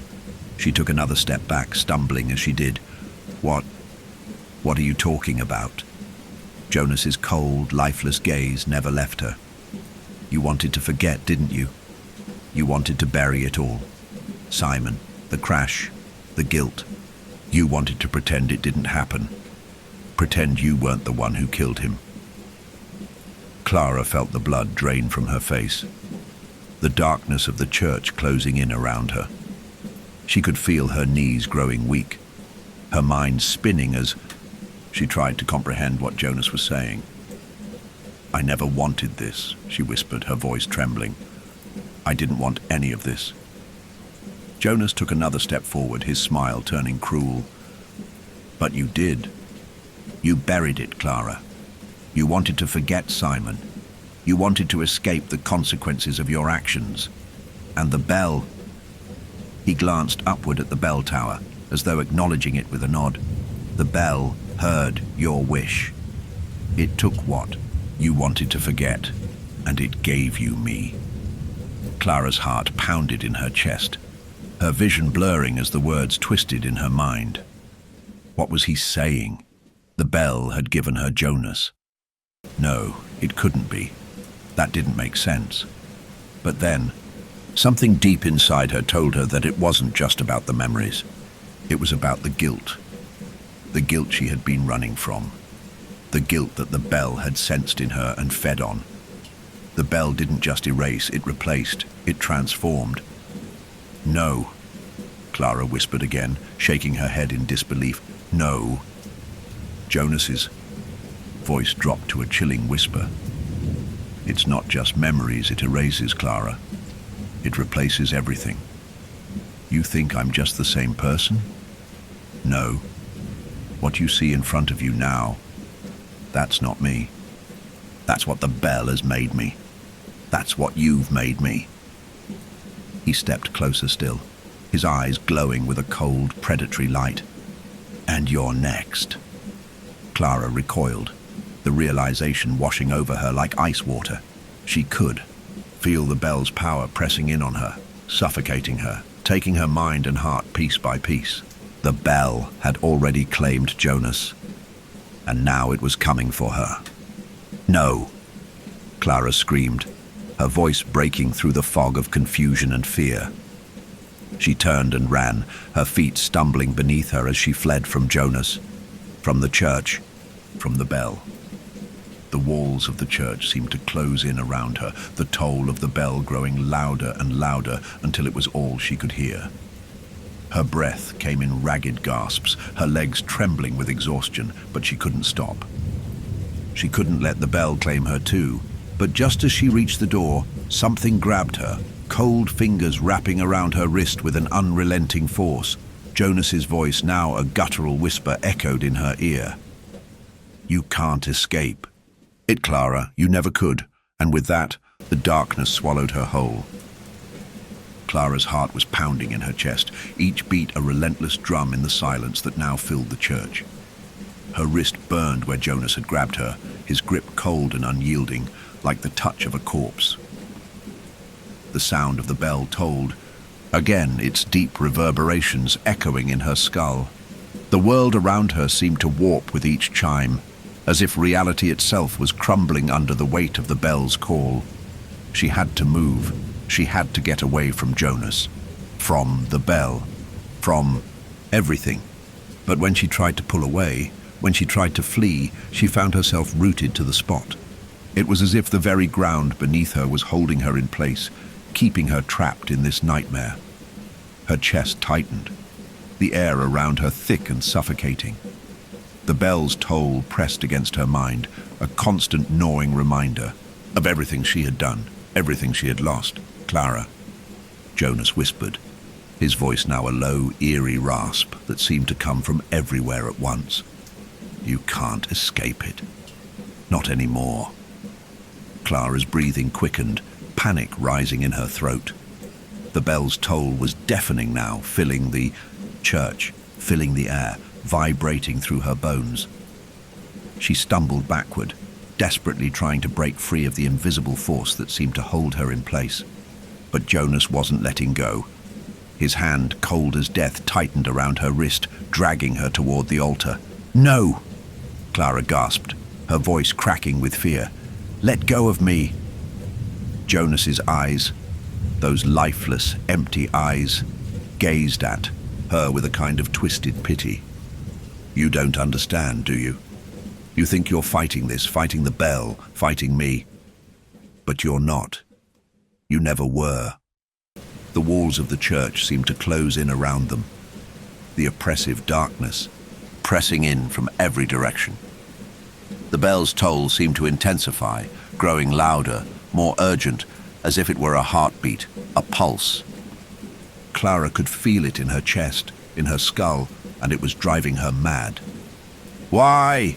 Clara shouted, struggling to break free of Jonas's grip. Her eyes searched his face, desperate for any sign of recognition, any trace of the man she had known. But there was nothing there. Nothing but emptiness. Jonas tilted his head, a cruel smile tugging at the corners of his mouth. Why? Because it's all part of the ritual, Clara. The bell doesn't just erase, it replaces. It doesn't take you away, it makes you something else. Something darker. Clara's throat closed with fear, the weight of his words sinking into her soul like a heavy stone. The bell. It had replaced Jonas. It had replaced her memories. It had taken her past and twisted it into something unrecognizable. And now, it was coming for her too. She turned her gaze toward the altar, where the bell loomed like a dark, sinister presence. It was calling to her, drawing her in, beckoning her to accept its power, to surrender to its will. But Clara couldn't. She couldn't give in to it. Not now. Not after everything. No, Clara whispered, her voice raw with desperation. I won't let it happen. Jonas's grip on her wrist tightened and he forced her forward. You don't have a choice. Anymore. You never did. The bell has already chosen you, Clara. Her feet dragged against the cold stone floor as Jonas pulled her toward the altar, toward the bell. Each step felt heavier than the last, as if her very body was rebelling against the pull of the bell's power. The toll of the bell grew louder, its resonance shaking her very core.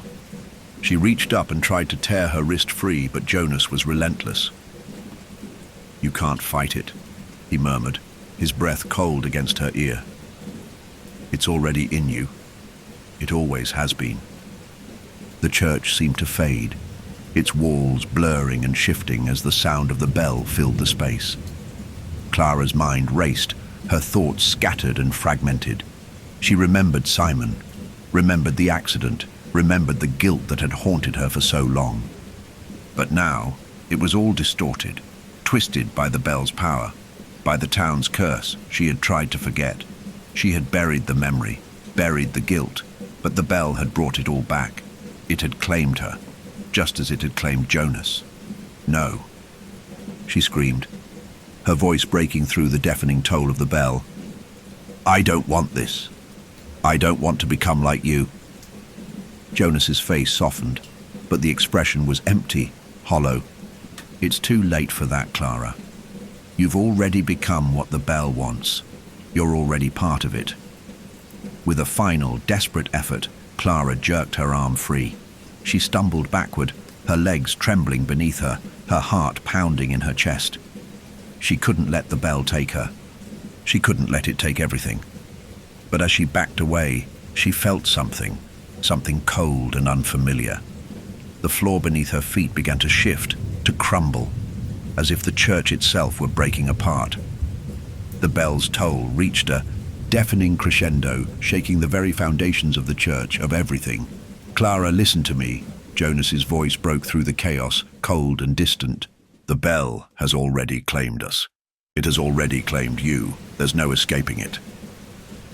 Clara looked up, her eyes wild with fear.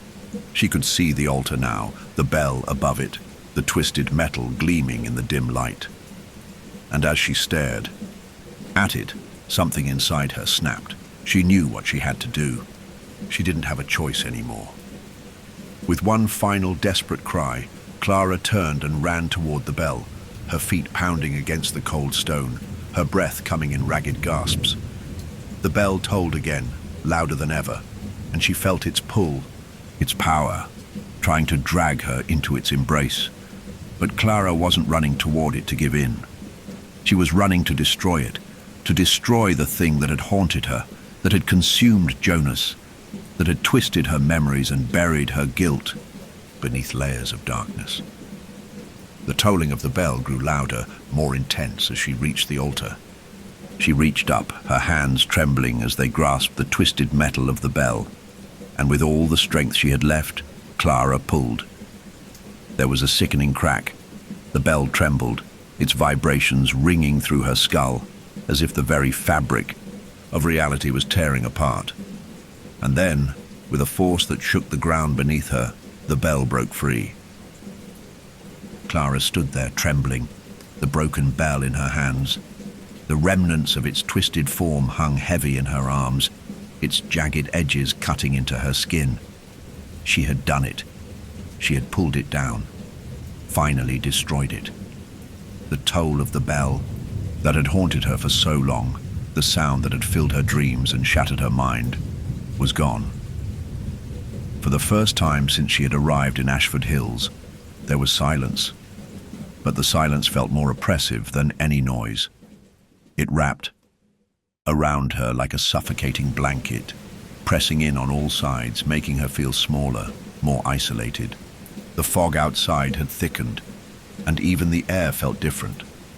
The walls of the church, once so grand, now seemed to lean in, crumbling under the weight of the past, under the weight of the memories Clara had tried so hard to bury.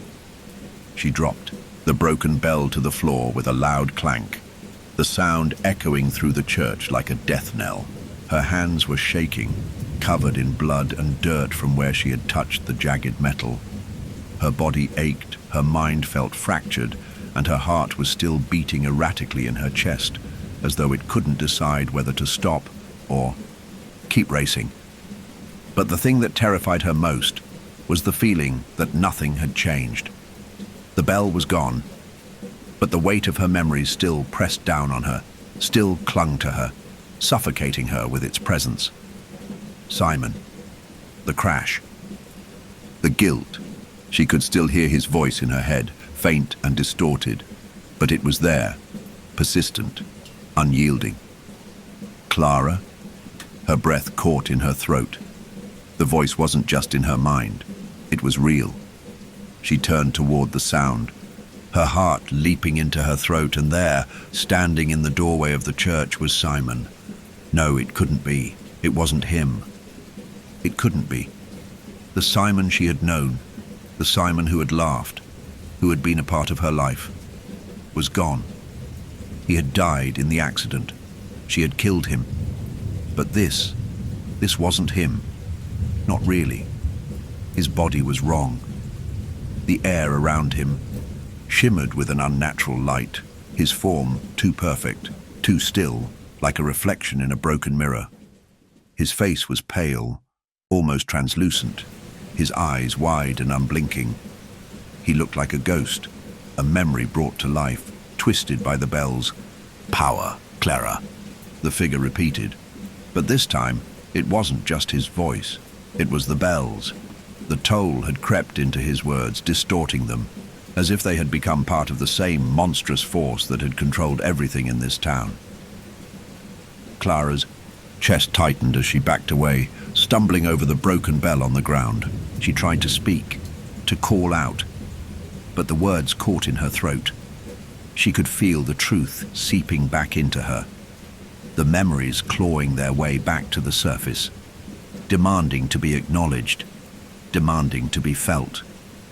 Her eyes never left Simon's figure as it began to move, gliding toward her like a shadow, each step slow, deliberate. And with each step the air grew colder, the shadows around him stretching longer, reaching for her like fingers, trying to pull her back into the dark. "You can't escape it, Clara," the figure whispered.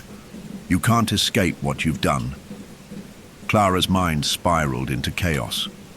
The memory of the crash, the way she had been unable to stop, the way the wheel had jerked from her hands as the car swerved out of control. It had been her fault. She had killed Simon. The guilt that had haunted her for so long was now unbearable. crashing down on her like a wave. The bell had taken her memories, erased them, replaced them with something far darker. But now that it was gone, the truth was flooding back, and she couldn't escape it.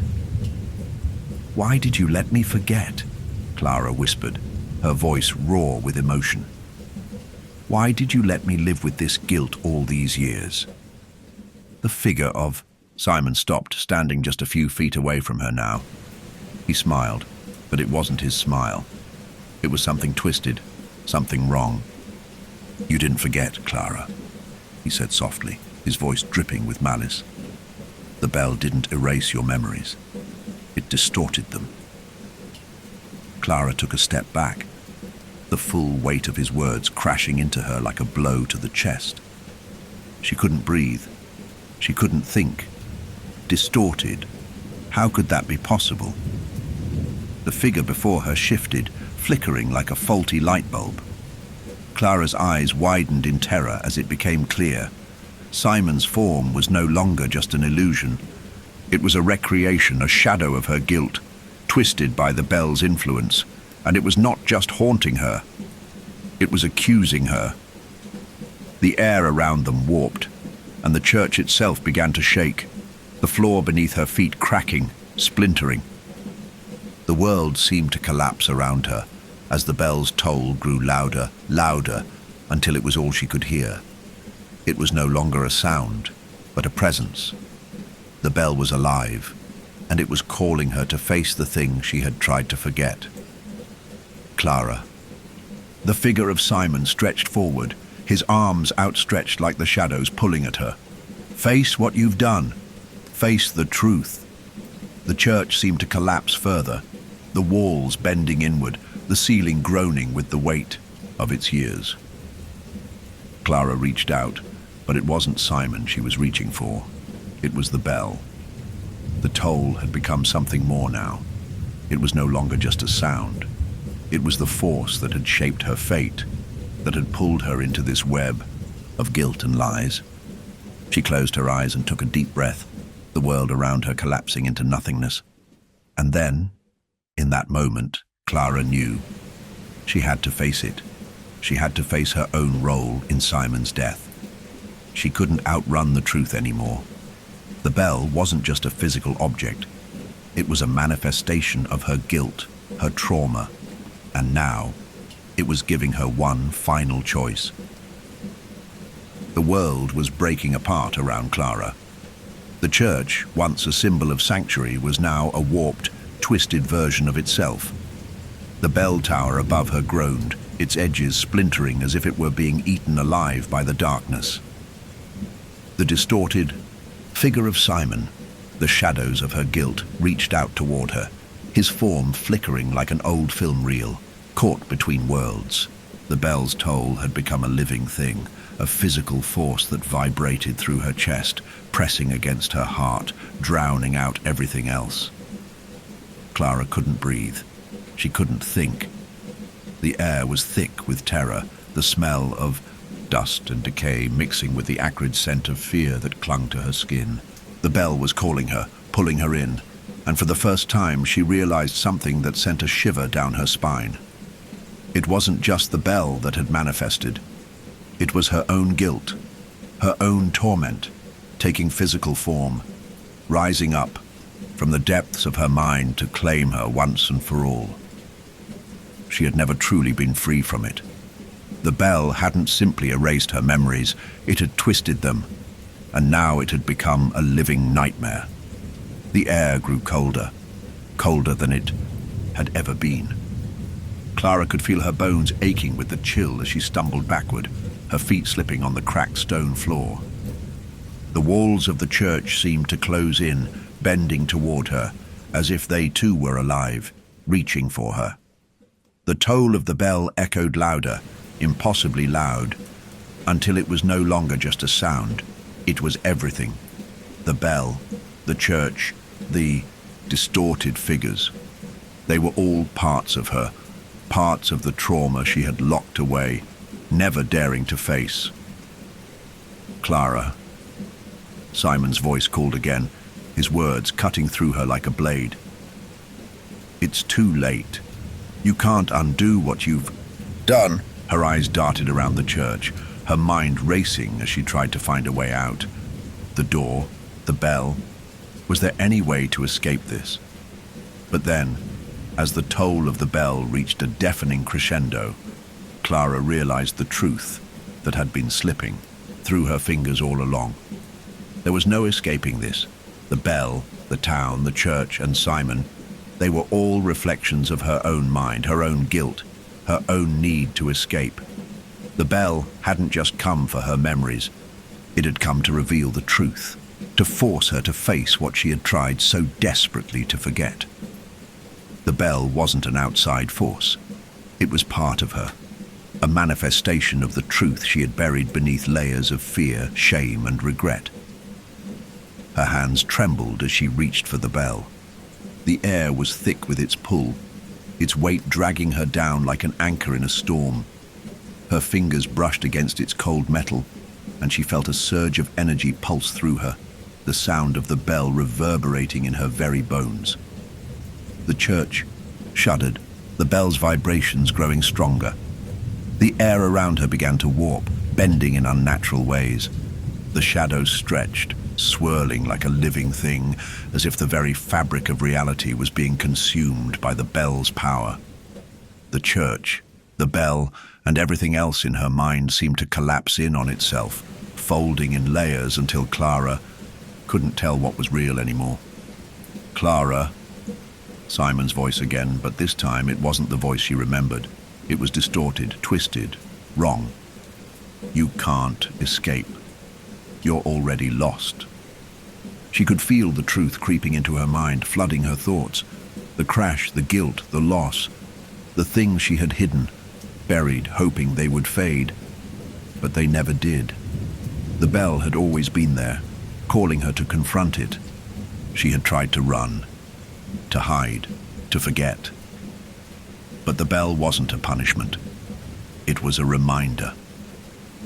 Clara's breath came in shallow gasps as she sank to her knees.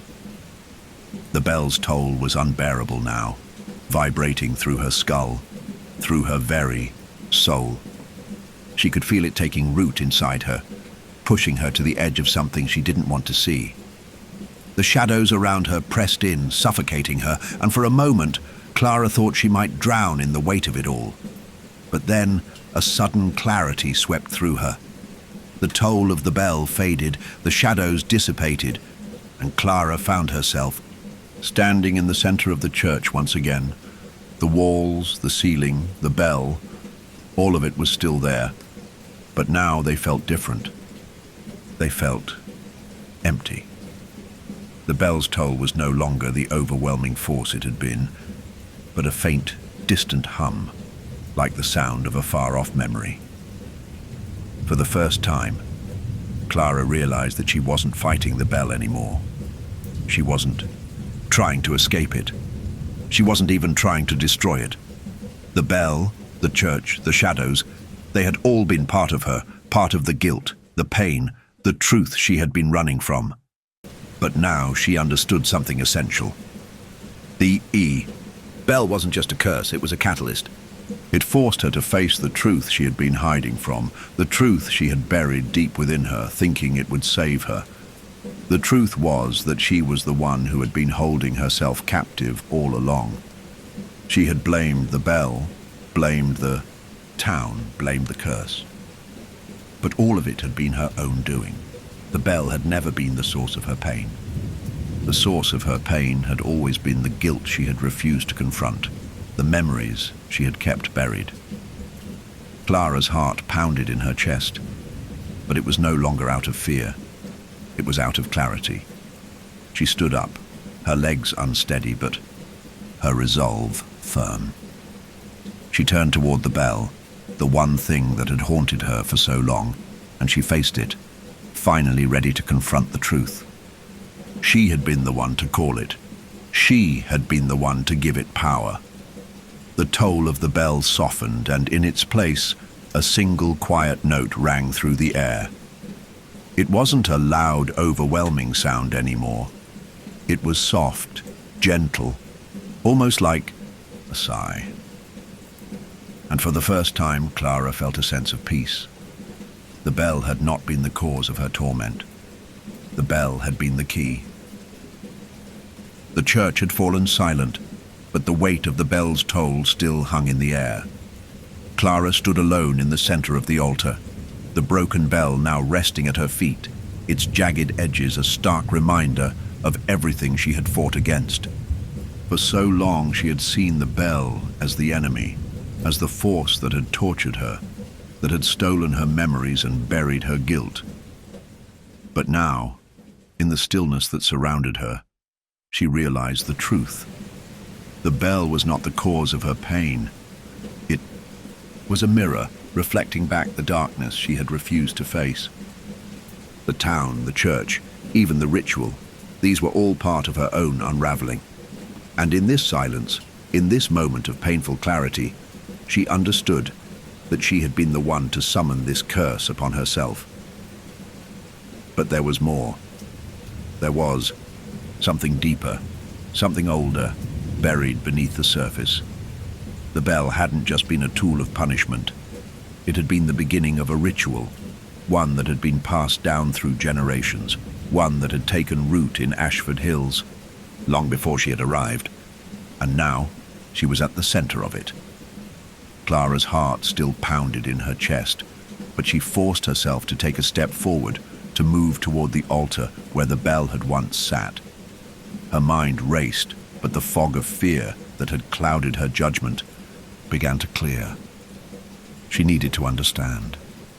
She needed to know the truth about what had happened here, about what had happened to her family.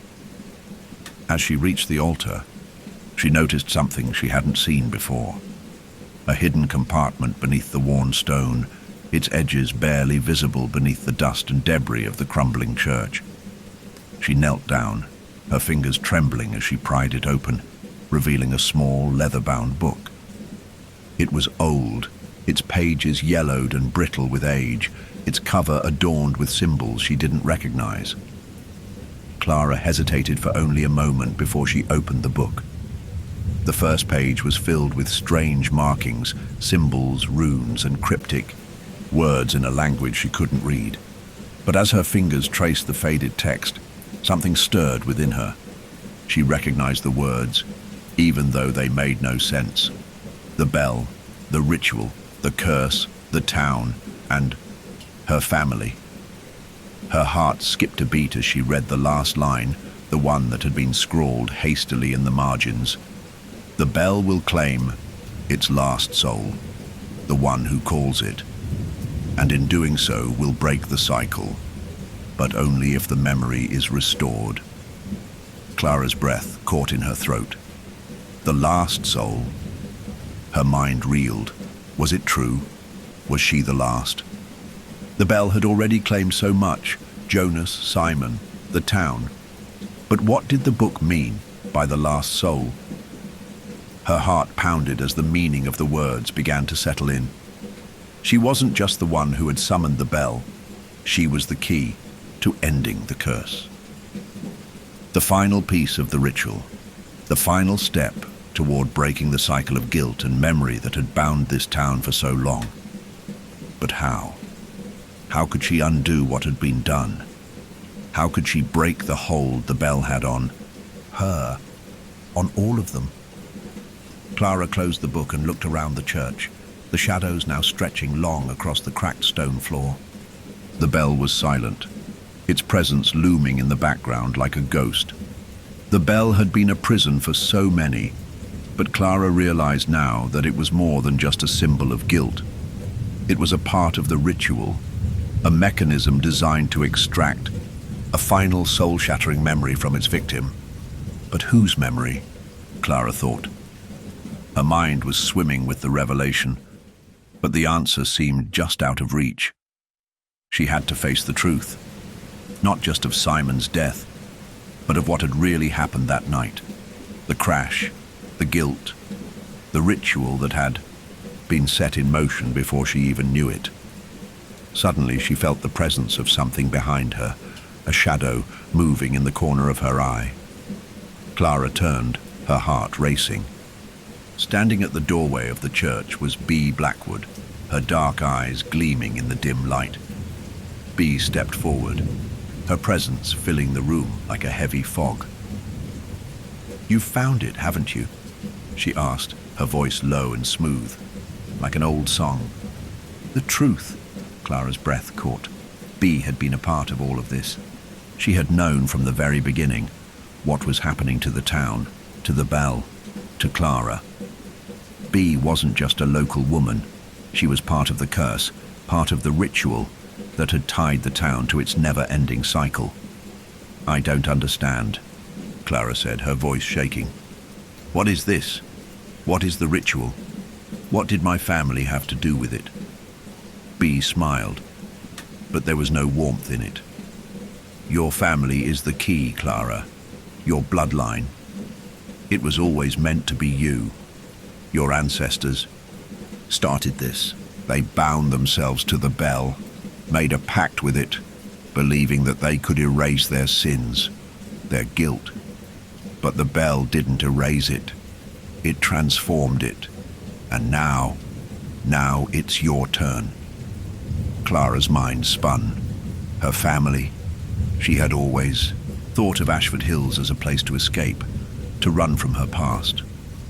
But it seemed her past had been tied to this place long before she had ever arrived.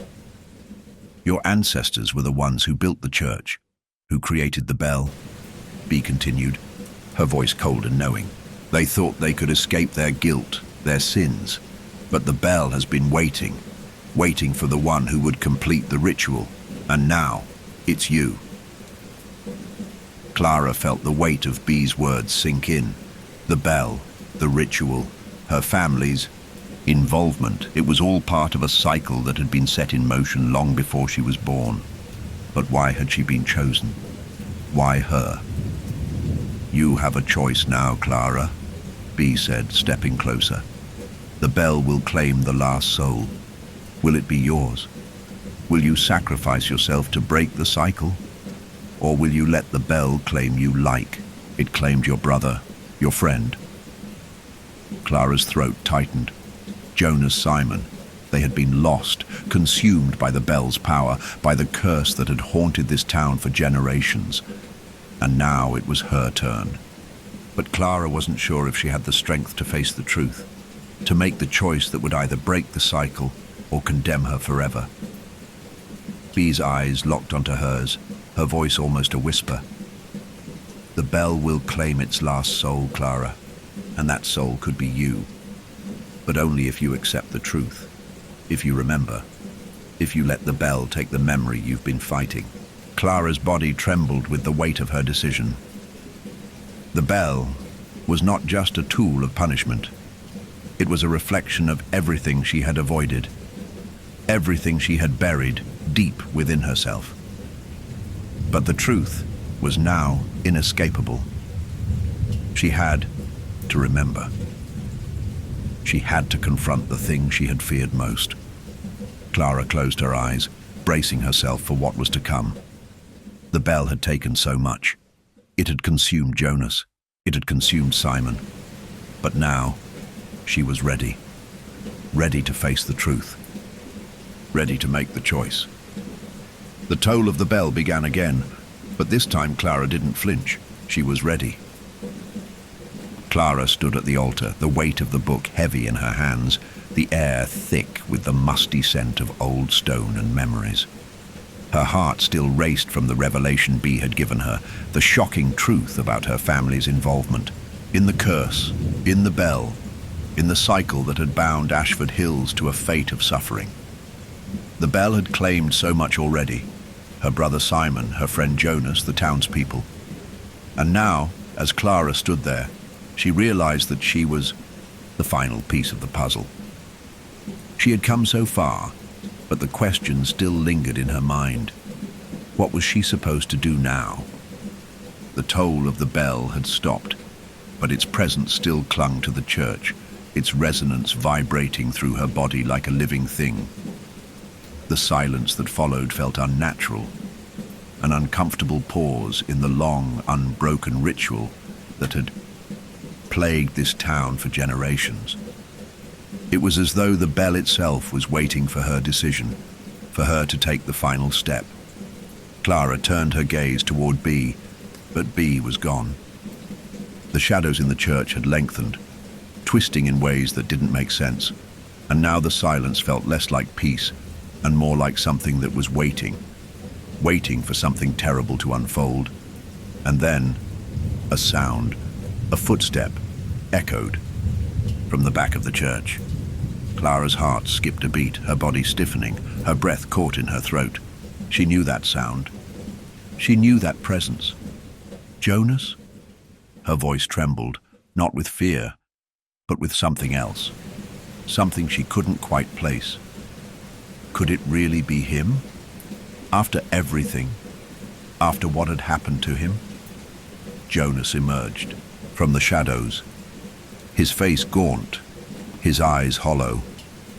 But there was something different about him, something darker, something that was no longer human. His features were pale, stretched tight over the bones of a man she barely recognized. His clothes were torn, stained with something dark. The Jonas who had walked into this church had been consumed, body and soul, by the bell, and now he was something else entirely. Clara felt a cold chill seep into her bones as Jonas stepped closer, his movements slow, deliberate, like a predator, cornering its prey. Jonas, Clara whispered again, more to herself than to him. The words felt like a prayer, a desperate wish for the person she once knew to return. But she could see it now. Jonas was gone. He had been replaced. Jonas's lips curled into a twisted, almost sorrowful smile. You really thought you could destroy it, didn't you? His voice was hoarse, gravelly, as though it hadn't been used in years. You thought you could stop it, but the bell chose me. It chose us. Clara stepped back, her legs weak, her mind still reeling from everything B had said, everything she had just learned. No, I didn't mean to. You didn't mean to? Jonas interrupted, his smile fading, replaced by something colder, more mocking. You never mean to, do you?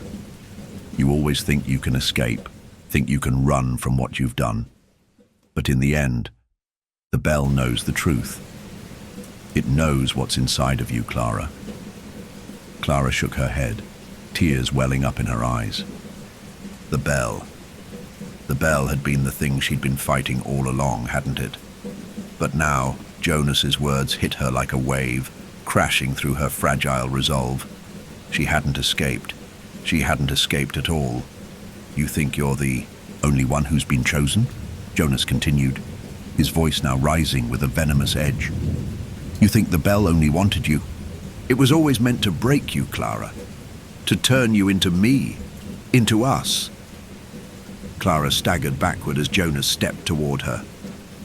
No, she said, her voice barely a whisper. I'm not like you. I'm not. Jonas's eyes narrowed, and the cruel smile returned. You're not different, Clara. You've always been the same. The bell didn't make you like me. It just uncovered what was already inside you. The words hit her like a punch to the stomach. She felt herself choking on the air, her breath shallow, her pulse thudding in her ears. The guilt, the trauma, the years of running from the accident. It had all been buried, hidden beneath layers of denial, of shame. And now Jonas was telling her the truth. The bell didn't erase memories. It exposed them. Clara's knees buckled, and she collapsed to the cold stone floor of the church. The bell tower loomed above her, its shadow stretching across the altar like a dark omen.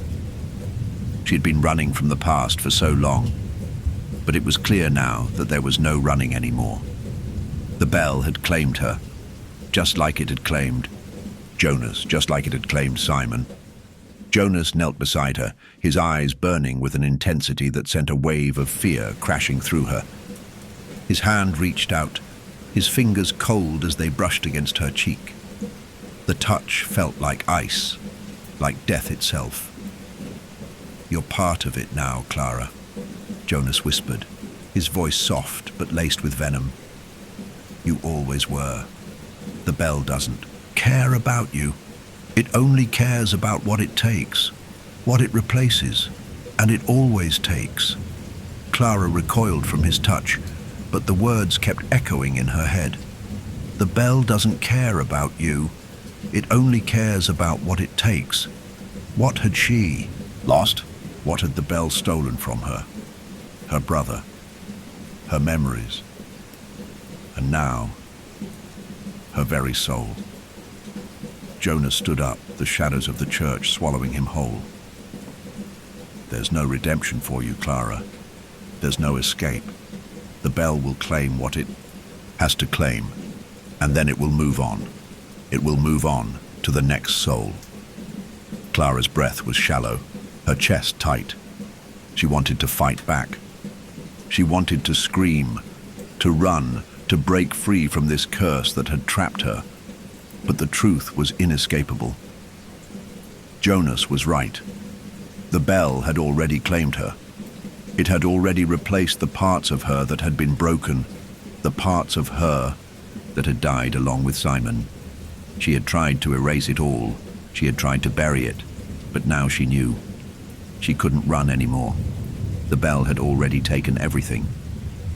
Jonas's laughter echoed in the church, but it wasn't his laughter anymore. It was a hollow sound, twisted by the bell, and it sent a chill down Clara's spine. But as the echo of his voice faded, Clara's mind began to clear. She couldn't let it end like this. She couldn't let the bell claim her. She had to break free. The bell had stolen so much from her, but it hadn't taken her will. It hadn't taken her choice. And as Clara's mind hardened with resolve, she knew one thing for certain. She would fight, even if it meant facing the truth she had been running from. The church was silent now, save for the distant hum of the bell, the vibration of its toll threading through the very air around Clara. Every corner of the room seemed to pulse with the dark energy the bell had woven into this place. Jonas had disappeared into the shadows, his cruel words still ringing in her ears. But something had shifted inside her. For so long, she had run from the truth, run from the accident, from Simon's death, from the bell's power. But now, in the depths of this forsaken place, Clara knew that running was no longer an option. The bell had already claimed so much. It had taken Jonas, it had taken Simon, it had taken her memories, her peace, her very sense of self. But Clara refused to let it take her completely. She was not just a victim of the bell's influence. She was the one who had been responsible for its creation. Her family had called it into being, drawn it to Ashford Hills. But now she was determined to stop it. The weight of the book in her hand, the ancient text filled with the symbols of her family's dark pact, felt heavier now, its pages a reminder of the chain that had bound her to this cursed town. The ritual, the curse, the bell, it was all connected to her bloodline. And now she had the power to end it. Her legs still felt weak, her hands trembling from the intensity of everything she had just learned. But she gripped the book tightly, her knuckles white, her mind focused. There was one thing she had to do. Face the bell, face the truth. Only then would the cycle break. Only then would she be free. Her heart pounded in her chest as she moved toward the altar, toward the shattered remnants of the bell. The toll still echoed faintly in the distance, its sound like a call to arms, insistent, unrelenting. Clara knew that if she didn't act now, if she didn't face what she had done, the bell would consume her too. As Clara approached the altar, she saw the remnants of the bell, its twisted metal still glowing faintly with a ghostly light. like the spirit of something long dead but not yet at rest. The bell, now broken into pieces, seemed almost pitiful in its current state, but Clara knew better. The bell was far from powerless. It had already shaped her past, her pain, her guilt. But now it was time for the final confrontation. She knelt before the altar, her breath coming in shallow bursts, and placed the book in front of her. She opened it once more, the strange symbols and passages now familiar to her, like an ancient language she had always known. She ran her fingers over the pages, tracing the symbols that had been written in blood long before she was born, and then she found it. The passage. It was a spell, an incantation, a final act of remembrance and reckoning. It was the key to ending the curse, to breaking the bond between her bloodline and the bell. But to perform it, Clara had to make a choice. The book had warned her that to destroy the bell, to destroy the curse, she would have to sacrifice something of herself, something irreplaceable. Her hand trembled as she read the words aloud in the ancient language. The symbols on the page seemed to come to life, shifting and glowing with an eerie, unnatural light. The air around her grew colder, the shadows in the church seeming to stretch and writhe, as if the very fabric of reality was starting to bend. And then she felt it. The bell. It was no longer just an object. It was a presence, a force that filled the room. The vibrations in the air grew stronger, shaking the stone beneath her, rattling her bones. The bell was alive, and it was responding to the incantation. It was waking up. A low, grinding noise filled the church as the bells broken. Pieces began to move. The fragments of metal shifted and reformed, coming together as if guided by an unseen hand. Clara's breath caught in her throat as she watched, paralyzed with both awe and fear. The bell was rebuilding itself, piece by piece, but it was different. Now, more menacing, more powerful. The air crackled with dark energy, and the toll grew louder, louder, until it felt as if the bell was inside her very mind. Her vision blurred as the ground beneath her seemed to tremble, as though the church itself was buckling under the bell's power. The shadows twisted around her, dark tendrils reaching out from every corner, and Clara felt herself being drawn toward the altar, toward the bell. She could feel it inside her, pulling at her, clawing at her consciousness. "It's coming for you," a voice whispered in her mind. "You're the one who called it. You're the one who started." Clara closed her eyes, pushing back the voice. She had to focus. She had to finish the incantation. She had to confront her own guilt. She had to face the choice the bell had given her. She spoke the final words, her voice trembling but steady. The light from the bell flickered violently, like a dying star. And then, silence. For a moment, everything went still. Then the shadows began to recede. The church trembled one last time, as though it were breathing its last breath. Clara opened her eyes, her heart racing in her chest, and saw the bell, no longer fully reformed, but broken into its final pieces, scattered across the altar, like the remnants of an old curse. The tolling had stopped. The air felt different. The oppressive weight of the bell's presence had lifted, leaving behind an eerie calm. Clara sank to her knees, exhausted, her body trembling from the intensity of the ritual. Her hands were slick with sweat, the book still clutched tightly in her fingers. The bell was no more. The curse had been broken. But as Clara's gaze fell to the ground, she noticed something. There, in the shattered pieces of the bell, lay something new. A small, glimmering object, half buried in the wreckage. She reached out, her fingers trembling as she picked it up. It was a locket. Familiar. Her locket. The one she had worn as a child. The one that Simon had given her. The tears that Clara had been holding back for so long finally broke free, falling down her cheeks. The bell had taken so much from her, but in this moment of peace, Clara realized that it had also given her something. It had given her a chance to face the truth, to finally remember Simon, and to heal. The locket was a symbol of what she had lost, of the brother she had killed, but it was also a symbol of what she could still reclaim, the memories, the love, the forgiveness. Clara held the locket close to her chest, and for the first time in years, she felt something other than guilt. She felt peace. Clara's breath slowed, but her heart still raced in her chest. The church was eerily still now, the oppressive presence of the bell finally gone. The toll that had haunted her dreams, her thoughts, her every waking moment had ceased. The remnants of the bell lay before her in shattered pieces, metal twisted and bent, scattered across the altar.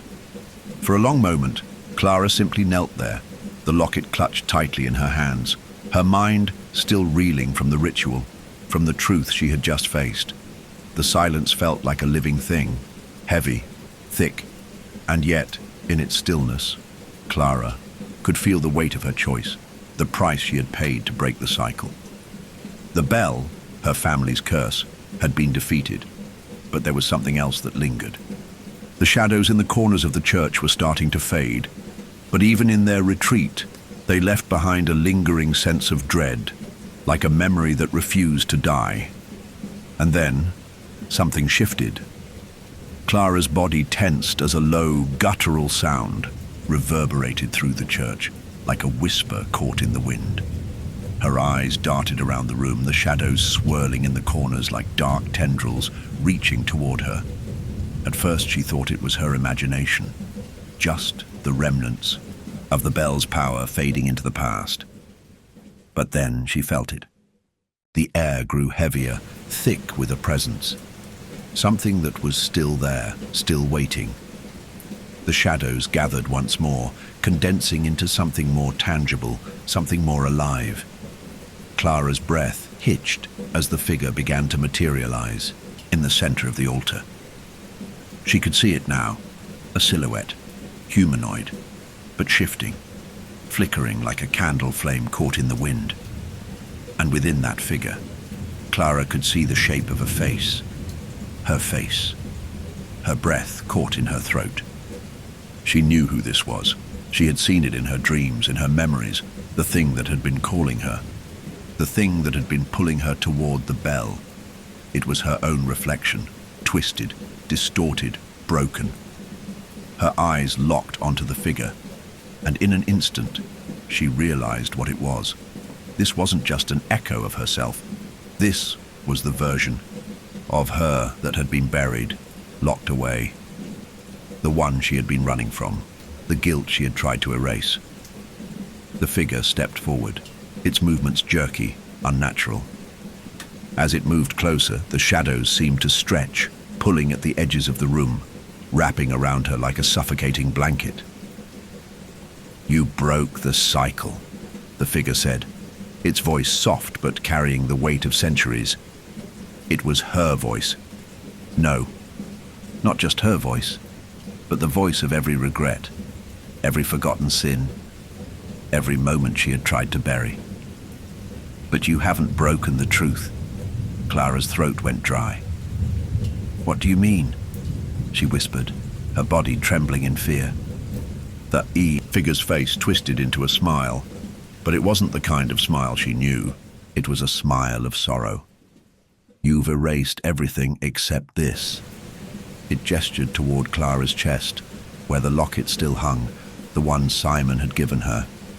"This is the memory you couldn't destroy, the one that holds you here. The one that keeps you tied to the bell, tied to the curse. The locket is the key, Clara, but it's also the prison." Clara's chest tightened, her hands gripping the locket harder. "No, I didn't want to forget him. I didn't." Her voice faltered as the weight of the figure's words pressed down on her.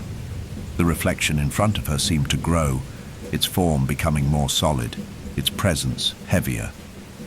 "You didn't want to forget," But you couldn't live with the guilt, so you buried it. You buried him. You buried Simon. And when you buried him, you buried yourself. The figure was now standing directly in front of Clara, its eyes locked onto hers, and Clara could feel the crushing truth in those words. It wasn't just the bell that had destroyed her. It was her own refusal to face what she had done, to face Simon, to face the past. The bell had been a mirror, a tool, but it was she who had kept it alive by refusing to reconcile with her own soul. The air around her grew colder as the figure spoke again, its voice now a hollow echo. The bell couldn't take Simon's soul. It couldn't erase him. It couldn't break you completely. Only you could do that. Clara's knees buckled as the weight of the truth crushed down on her. She could feel her lungs constrict, her breath shallow. Only she could have stopped the bell. Only she could have stopped herself. The bell had only amplified what she had already done, what she had already chosen to do in her own mind. The figure smiled again, this time with a knowing sadness. You've been running from this moment for so long, Clara. But you can't outrun the truth. You can't outrun what you've become. Clara squeezed her eyes shut, the tears coming fast now. The pain in her chest, the ache in her heart, felt like it would tear her apart. She had never wanted this. She had never wanted to become the person who killed her brother. But now, she saw it. The moment she had turned away from Simon, the moment she had tried to bury the guilt, the bell had been born from that moment. It had been waiting for her to confront it. The figure seemed to soften, its edges beginning to blur. It was fading, but the words still echoed in Clara's mind. You broke the cycle, but you haven't broken yourself, Clara. Until you forgive yourself, until you confront the memory you've been hiding, there will be no peace. There will be no escape. As the figure dissolved into the shadows, Clara was left alone in the church, the sound of the bell now a faint hum like a heartbeat in the distance. She was exhausted, her body aching from the ritual, from the weight of everything she had faced, but she knew in that moment that the true battle was still ahead of her. The bell had been a reflection of her mind, but the truth she needed to face, the guilt, the regret, the unforgiven sin, had been her own doing. Clara stood slowly, her fingers still clutching the locket. The weight of it hadn't lifted, but she knew now that the only way to end this wasn't to destroy the bell. It was to face the truth. She could no longer run. Clara stood in the stillness, her hands trembling as they clutched the locket tightly against her chest. The church around her felt endless, as though it had become a part of her mind, its walls pulsing with her own heartbeat, the faintest echoes of the bell still vibrating through the air. The air was thick with the remnants of the ritual, the remnants of the curse that had bound her to this place, to this town, and to the things she had tried so desperately to forget. Her mind felt broken, fragmented, like shards of glass scattered across the floor of her consciousness. She had confronted the bell, she had confronted the truth, but now, in the wake of that realization, the weight of her guilt felt unbearable. The bell had been a mirror, but what it had reflected wasn't just the past. It was herself, her own darkness, her own guilt, her own failure. The figure she had seen, her own reflection, twisted and dark, still lingered in her mind. She could feel its presence, like a shadow cast over her every thought. It was still, with her, its words haunting her as the toll of the bell faded away. You can't outrun the truth. You can't outrun what you've become. Clara shook her head, fighting back the tears that threatened to spill. She couldn't do this anymore. She couldn't carry the weight of this guilt any longer. She had tried to bury it for so long, to run from it. But now, as she stood here in the ruins of the church, she realized something vital. The bell hadn't been the thing that had broken her. It had been her refusal to face what she had done. It had been her inability to forgive herself. The bell had been a catalyst, a force that had awakened the truth she had buried. But now, with the bell silenced, the truth was still there, still clinging to her, still refusing to let go. Clara took a deep breath, her mind swirling with everything that had happened, the rituals, the choices, the sacrifices. And then she made her decision. She had to face it. With a shaking hand, she reached out and placed the locket on the altar before her. The metal felt cold beneath her fingers, the weight of it pressing against her palms. This was it. This was the moment she had been avoiding. The thing she had been running from for so long. The one memory she had refused to confront. The locket was a symbol of Simon, of her brother, lost to the crash, of the guilt that had haunted her for years. But it was also the key to breaking the curse, to freeing herself from the bell's power. She had spent so long trying to bury it, trying to forget that she had killed him, trying to push the memory away. But now, with the locket before her, she knew what she had to do.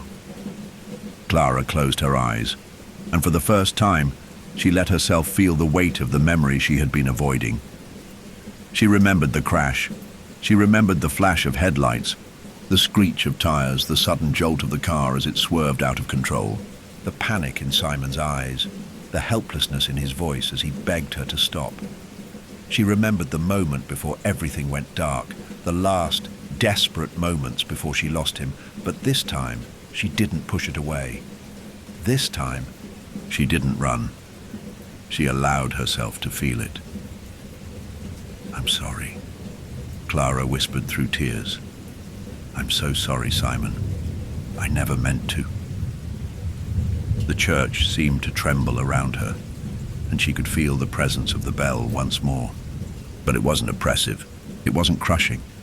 It was a distant hum, a memory echoing in the far corners of her mind. The bell had always been there to remind her of her guilt, of what she had done. But now, with the locket before her, and the truth finally spilling out, of her heart she realized something else. The bell didn't have to claim her. The bell didn't have to control her. It had always been a part of her, her guilt, her regret. But it didn't define her. She defined herself. The toll of the bell faded completely now, leaving behind an eerie, peaceful silence. Clara sat before the altar, her body trembling, her heart aching, but in the depths of her soul, there was a quiet understanding. The bell had been a prison for so long, but now, with the truth exposed and her memories laid bare, she was free. She had finally forgiven herself. And with that forgiveness, the bell, the curse, lost its power.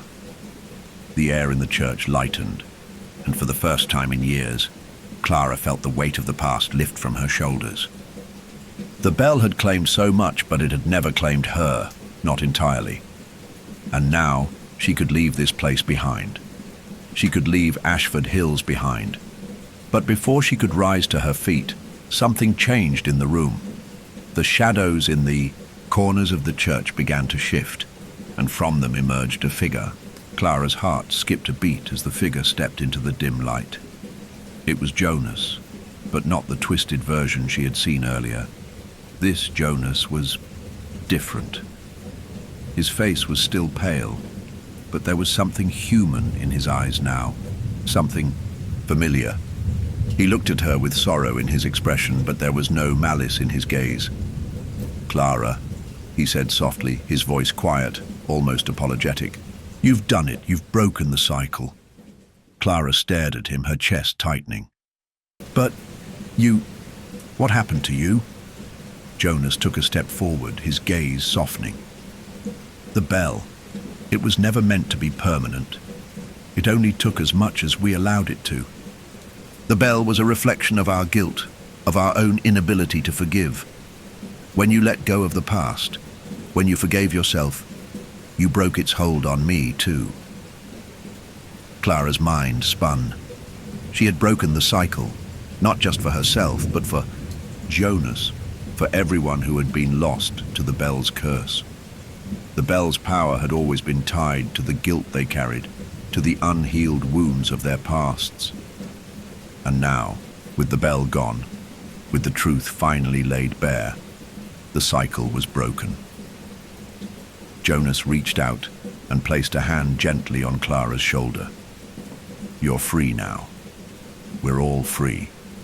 The shadows around them began to fade, the light in, the church growing warmer. The tolling of the bell was nothing but a memory now. Clara didn't need to look back. She had faced the truth, had released the burden she had carried for so long. With the final whisper of the bell's toll, Clara stood, ready to move forward. The past was behind her, and ahead lay a future where the weight of guilt and regret no longer held her captive. Clara stepped back from the altar, the church now bathed in an almost ethereal light that seemed to pour in from nowhere. It wasn't the light of the sun. It wasn't daylight at all. The air was still heavy with the remnants of what had occurred, the energy of the ritual. But now there was a strange kind of peace settling over everything. It was as though the world, the very fabric of time and space, had shifted in subtle ways, granting her a sense of clarity she had not felt in years. The locket she had placed on the altar was now in her hand again, its cold metal warm against her skin. She could still feel the weight of it, but it no longer carried the same burden. In her heart, the sorrow that had once clung to it had begun to dissipate. She was no longer running from Simon's death or her guilt. She had faced it, truly faced it, and it had lost its hold on her. The church around her felt transformed. The dark shadows that had once lurked in every corner had softened, as though they were lifting, evaporating into the light. The cold stone walls no longer felt oppressive, but rather they seemed to breathe with life, with the promise of something new. "Clara." Jonas's voice came softly, but this time it wasn't the harsh, hollow echo it had been before. There was warmth in it now, and a depth that had been absent when he had been consumed by the bell. Clara turned to find him standing just a few steps behind her, his face no longer twisted in sorrow but filled with something else, something more hopeful. He looked restored. His eyes, once distant and lifeless, now held a spark of understanding. His posture was no longer stiff. The shadow of the bell's influence finally lifted from him. He was not entirely the same, of course. The curse had altered him irrevocably, but he had been given a chance to heal, just as she had. "You've done it," Jonas said again, his voice almost reverent now. "You've undone everything. The bell's grip. It's gone, and it's not just the bell, Clara. You've freed us all." Clara looked at him, her heart heavy with both sorrow and relief. She had been trapped, as much as he had, by the power of the bell. But in breaking its hold, she had shattered the cycle that had gripped not just Ashford Hills, but her entire existence. It wasn't just a town that had been trapped by the bell's influence. It was her, too. Jonas took a step forward, his expression softening. "I know it wasn't easy," he continued. "You've lived with the weight of that guilt for so long, but look around you. We're free now. The bell's power no longer has a hold on us." Clara glanced around the church, taking in the transformed space. The once bleak shadows had lifted. The oppressive atmosphere that had clung to every corner was gone. In its place, there was a quiet, almost sacred calm. The walls of the church, once symbols of confinement, now seemed like open doors, as if the space was ready to breathe again. The floor beneath her felt solid, unyielding, a symbol of the foundation she had reclaimed in her heart. "I've let go of so much," Clara whispered, staring at the altar where the remnants of the bell still lay. but I don't know how to move forward. How can I live with what I've done?" Jonas's gaze softened, and he approached her slowly, carefully, as though he understood the weight of her words. "You've already moved forward, Clara," he said, his voice full of quiet conviction. "What matters now isn't what you've done. It's what you choose to do next. You've faced the truth, and that's the hardest part. You've taken the first step toward healing, not just for yourself, but for everyone caught in the bell's curse. You're free now." Clara's throat tightened, and she closed her eyes, allowing the truth of his words to settle deep within her. Freedom.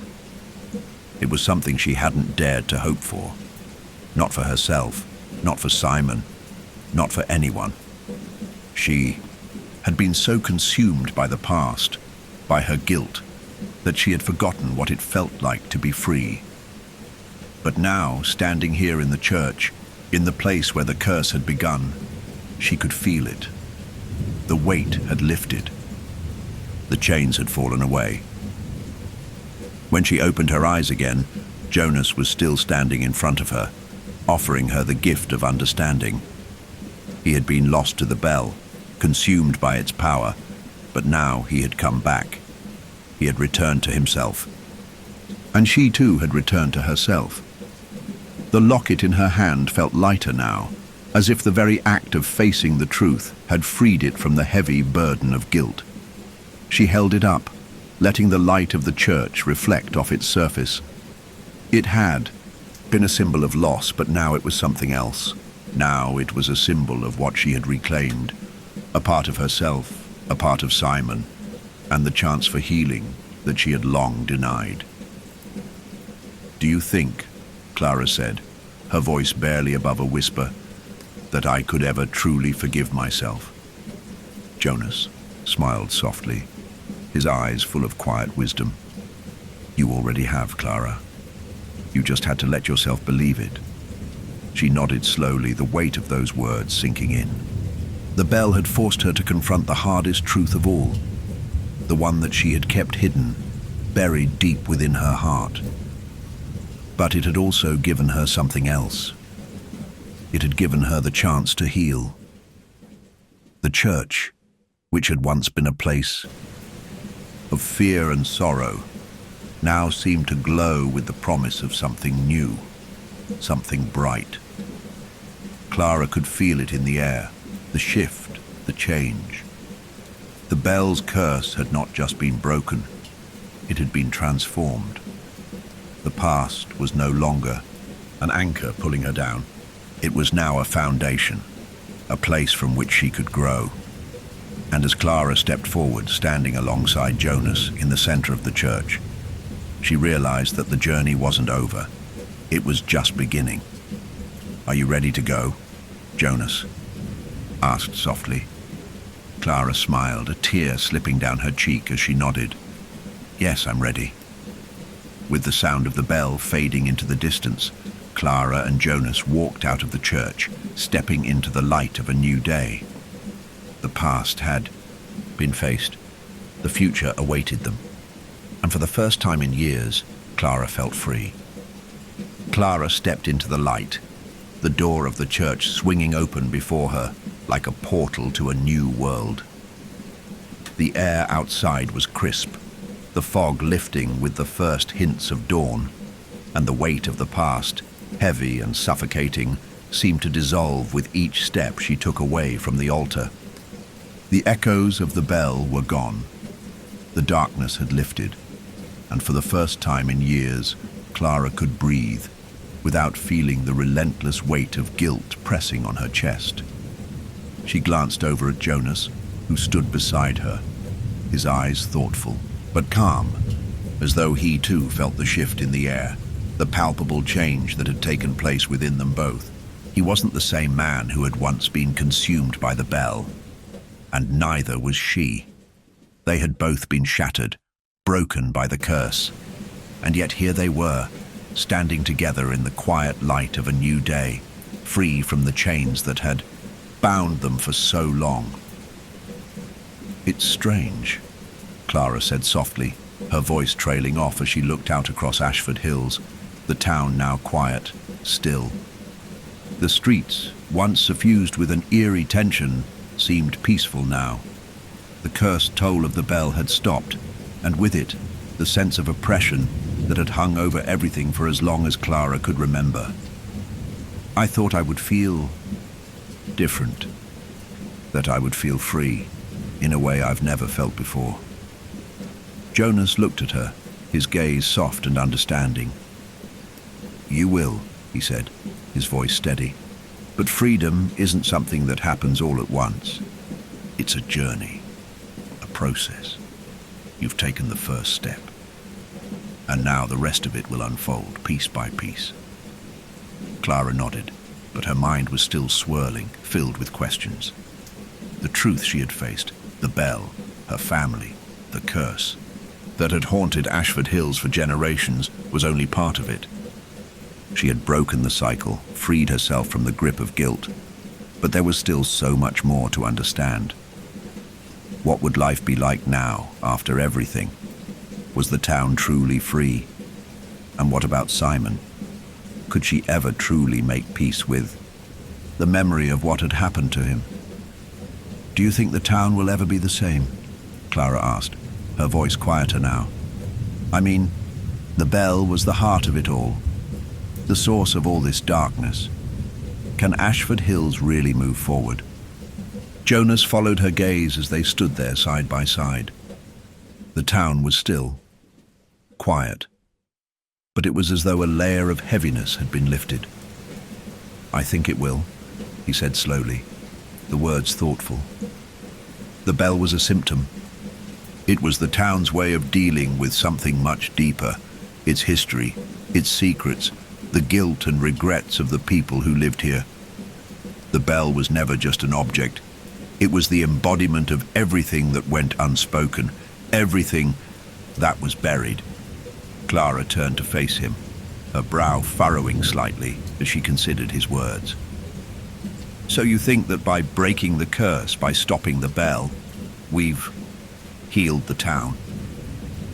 Jonas smiled, but it was a bittersweet smile, one that reflected his own journey through pain and redemption. "Not exactly, but we've given it a chance to heal. The town was built on secrets and lies, on a history of trying to bury what was never meant to be forgotten. But now, it can start anew. It doesn't have to carry the weight of the bell anymore. It's like the bell in a way. It was a reflection of the town's brokenness, its inability to face the truth. But now that it's gone, there's space for something different, something better." Clara looked around once more, her eyes scanning the familiar streets of Ashford Hills, the houses lined up like silent witnesses to everything that had transpired. She could almost feel the echoes of the past, the laughter, the whispers, the sorrow. And yet, there was something new in the air, something that hadn't been there before. The air was cleaner, fresher. The fog had lifted, and she knew, deep down, that something had changed for her too. "I think you're right," Clara said quietly, a sense of peace beginning to settle in her chest. She felt lighter than she had in years, as though the burden of her past was no longer holding her captive. She wasn't free from the pain. It would always be a part of her story, but she no longer felt enslaved by it. She had taken the first step toward healing, toward reclaiming the life she had almost forgotten was hers to live. "We can move forward now," Jonas nodded. "We can. We both can." They walked together, side by side, through the streets of Ashford Hills, the town still dark with the last remnants of night, but slowly beginning to wake with the coming dawn. The town had been shackled by the past, but now it seemed to be moving into something new. Clara didn't know exactly what that would look like. The past had been painful, and the scars would never fully heal. But she knew one thing for sure. She didn't have to carry it alone anymore.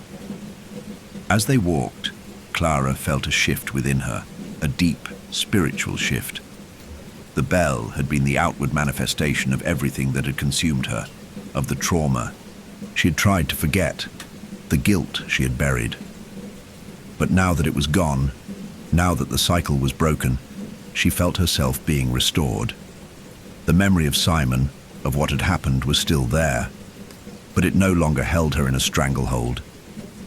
The locket around her neck, the symbol of her grief, was now a reminder of what she had lost, but also of what she had gained back, her ability to heal, to forgive, to move forward.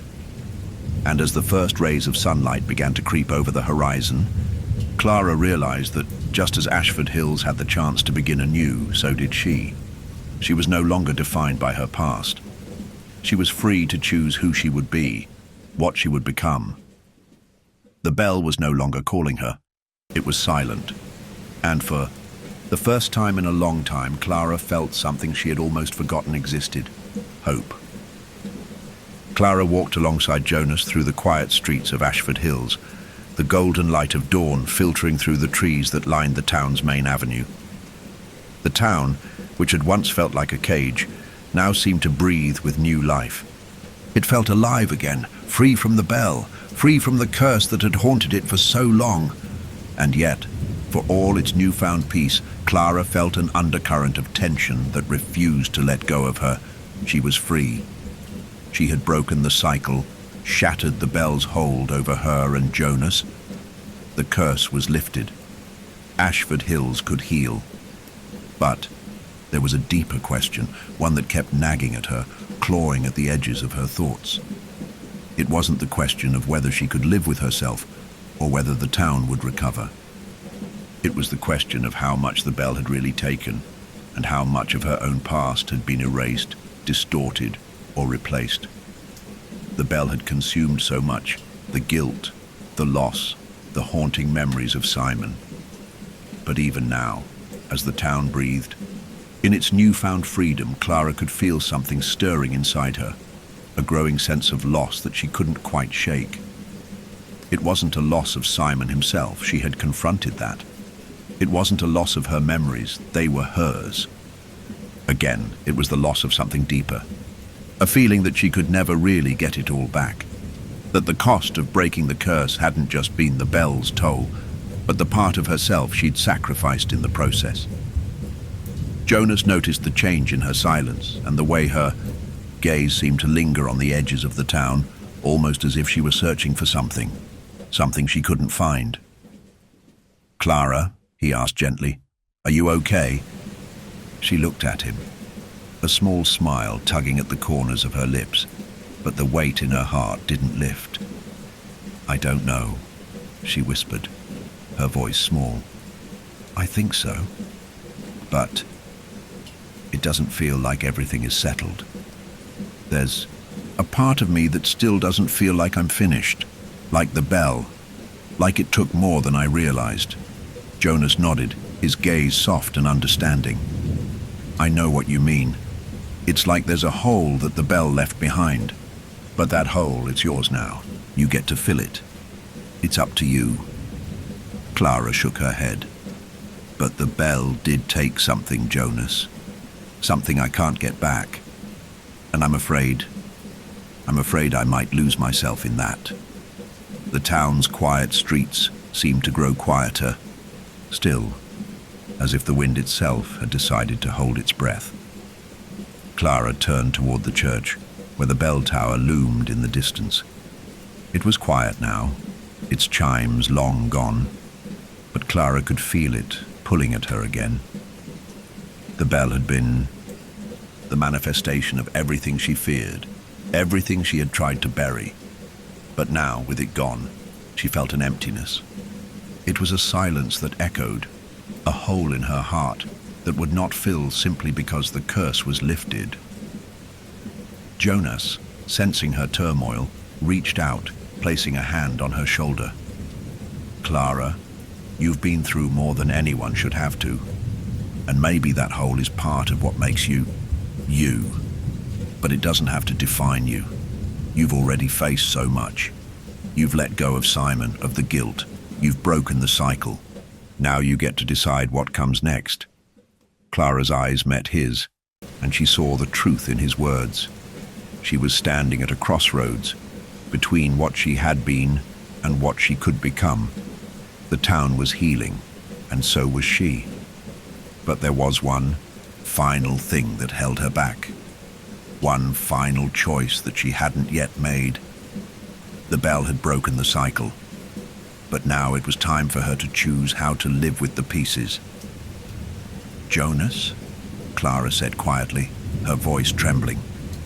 "What if the bell never really left? What if, even now, I'm still carrying the weight of it? The guilt, the memory of Simon. What if that's the part of me I can never escape?" Jonas's gaze softened and he stepped closer, offering her the only thing he could, his presence, his understanding. "You won't be able to escape it, Clara. Not entirely. The bell was never just a curse. It was a mirror of your own heart, of your own soul. It showed you what you were running from, and now you're facing it. But you don't have to carry it alone. You don't have to let it consume you." Clara felt the weight of his words pressing down on her. The bell hadn't erased everything. It had given her the opportunity to face her guilt, to acknowledge it. But she couldn't move forward until she had truly forgiven herself. The choice was hers and only hers. She turned away from Jonas and faced the distant horizon, her eyes scanning the peaceful town. It looked so serene now, so full of possibility. But the peace was fragile, like the calm before a storm. It wasn't just the bell she had to reconcile with. It was her past, the things she had done, the choices she had made, and the life she had left behind. Clara took a deep breath, feeling the weight of her decision building inside her. The bell, the town, the curse. It had all been a reflection of her own brokenness. And now, standing at the precipice of a new life, she had to make one final choice. "I have to let go," Clara said, her voice steady, though her heart was still heavy. "I have to let go of the past, of Simon's death, of the guilt that's been eating at me. It's the only way I can move forward, and it's the only way the town can truly heal." She felt Jonas's hand on her shoulder once again, a gentle reassurance. But this time she wasn't afraid. She knew now that in order to break free from the past, she had to choose it, choose to face it, to forgive herself, and to take that final step into the unknown. There was no going back, no more running. With one last glance at the church, Clara turned away, walking toward the horizon. The bell was gone, but she was still carrying the weight of it. She couldn't let go of everything, not yet. But she could choose to move forward, step by step. And with each step she took, she was closer to freedom. Clara walked toward the edge of Ashford Hills, her steps firm but slow, as though each footfall was marking a transition, a shift from the past she had been chained to for so long, to the future she had only just begun to believe was possible. The sun hung low in the sky, casting long shadows that seemed to stretch across the town, reaching out to touch the places where the bell's toll had once echoed. Yet even in the fading light, there was a sense of hope, a quiet promise that the shadows would recede in time. As Clara walked, she felt lighter, less burdened by the guilt and the secrets that had bound her to this place. The weight of the bell's influence had been broken, but she knew that this peace was fragile. It wasn't just the bell that had kept her captive. It had been her own choices, her own refusal to forgive herself for the past. And now, as the town stretched out before her, Clara realized that healing wasn't just something that happened once the bell was silenced. Healing was a journey she had already started, but one that was still unfolding. Ahead, she could see the small cottage that had once been her family's home, the place where Simon had lived, where they had grown up together. It was quiet now, the windows dark, the garden overgrown with weeds. But Clara felt no fear, no anxiety at the sight of it. Instead, she felt a strange sense of calm. The memories of her childhood, of Simon, were still there, hidden beneath the layers of time and guilt, but they weren't as painful anymore. She stood outside the cottage, her gaze lingering on the door, the small garden that Simon used to tend, the swing they had played on as children. The bell had never been just a sound. It had been a force that had echoed through every corner of her life, pulling her deeper into a cycle of guilt and regret. But the bell had never defined her. Not really. She had chosen to let it. Now, as the evening sky began to fill with the soft glow of twilight, Clara made a choice. She stepped forward toward the door, her hand reaching for the handle. But before she could touch it, she paused. Her heart thundered in her chest, not with fear, but with understanding. She had tried to run from this house from the past for so long, and yet here she was, standing in front of it, no longer as the woman who had been consumed by guilt, but as someone who had faced it head-on. She had faced herself, and now she could move forward. The house, the past, Simon, none of it could hold her anymore. Clara took a deep breath and turned away from the door, her gaze shifting to the horizon. The world was vast now, and there was so much waiting for her. For the first time, she felt as though she had a future. She could feel the air shift around her, warm with possibility. She didn't need the bell to remind her of what she had done, what she had lost. The locket around her neck was enough. It was a symbol of her past, but it was also a symbol of her strength, her resolve. It was a reminder of Simon, of the love they had shared, and of the forgiveness she had given herself. And it was a reminder that even the darkest of curses couldn't steal that from her. Turning her back on the house, Clara walked forward, her footsteps sure, her heart lighter with each step she took.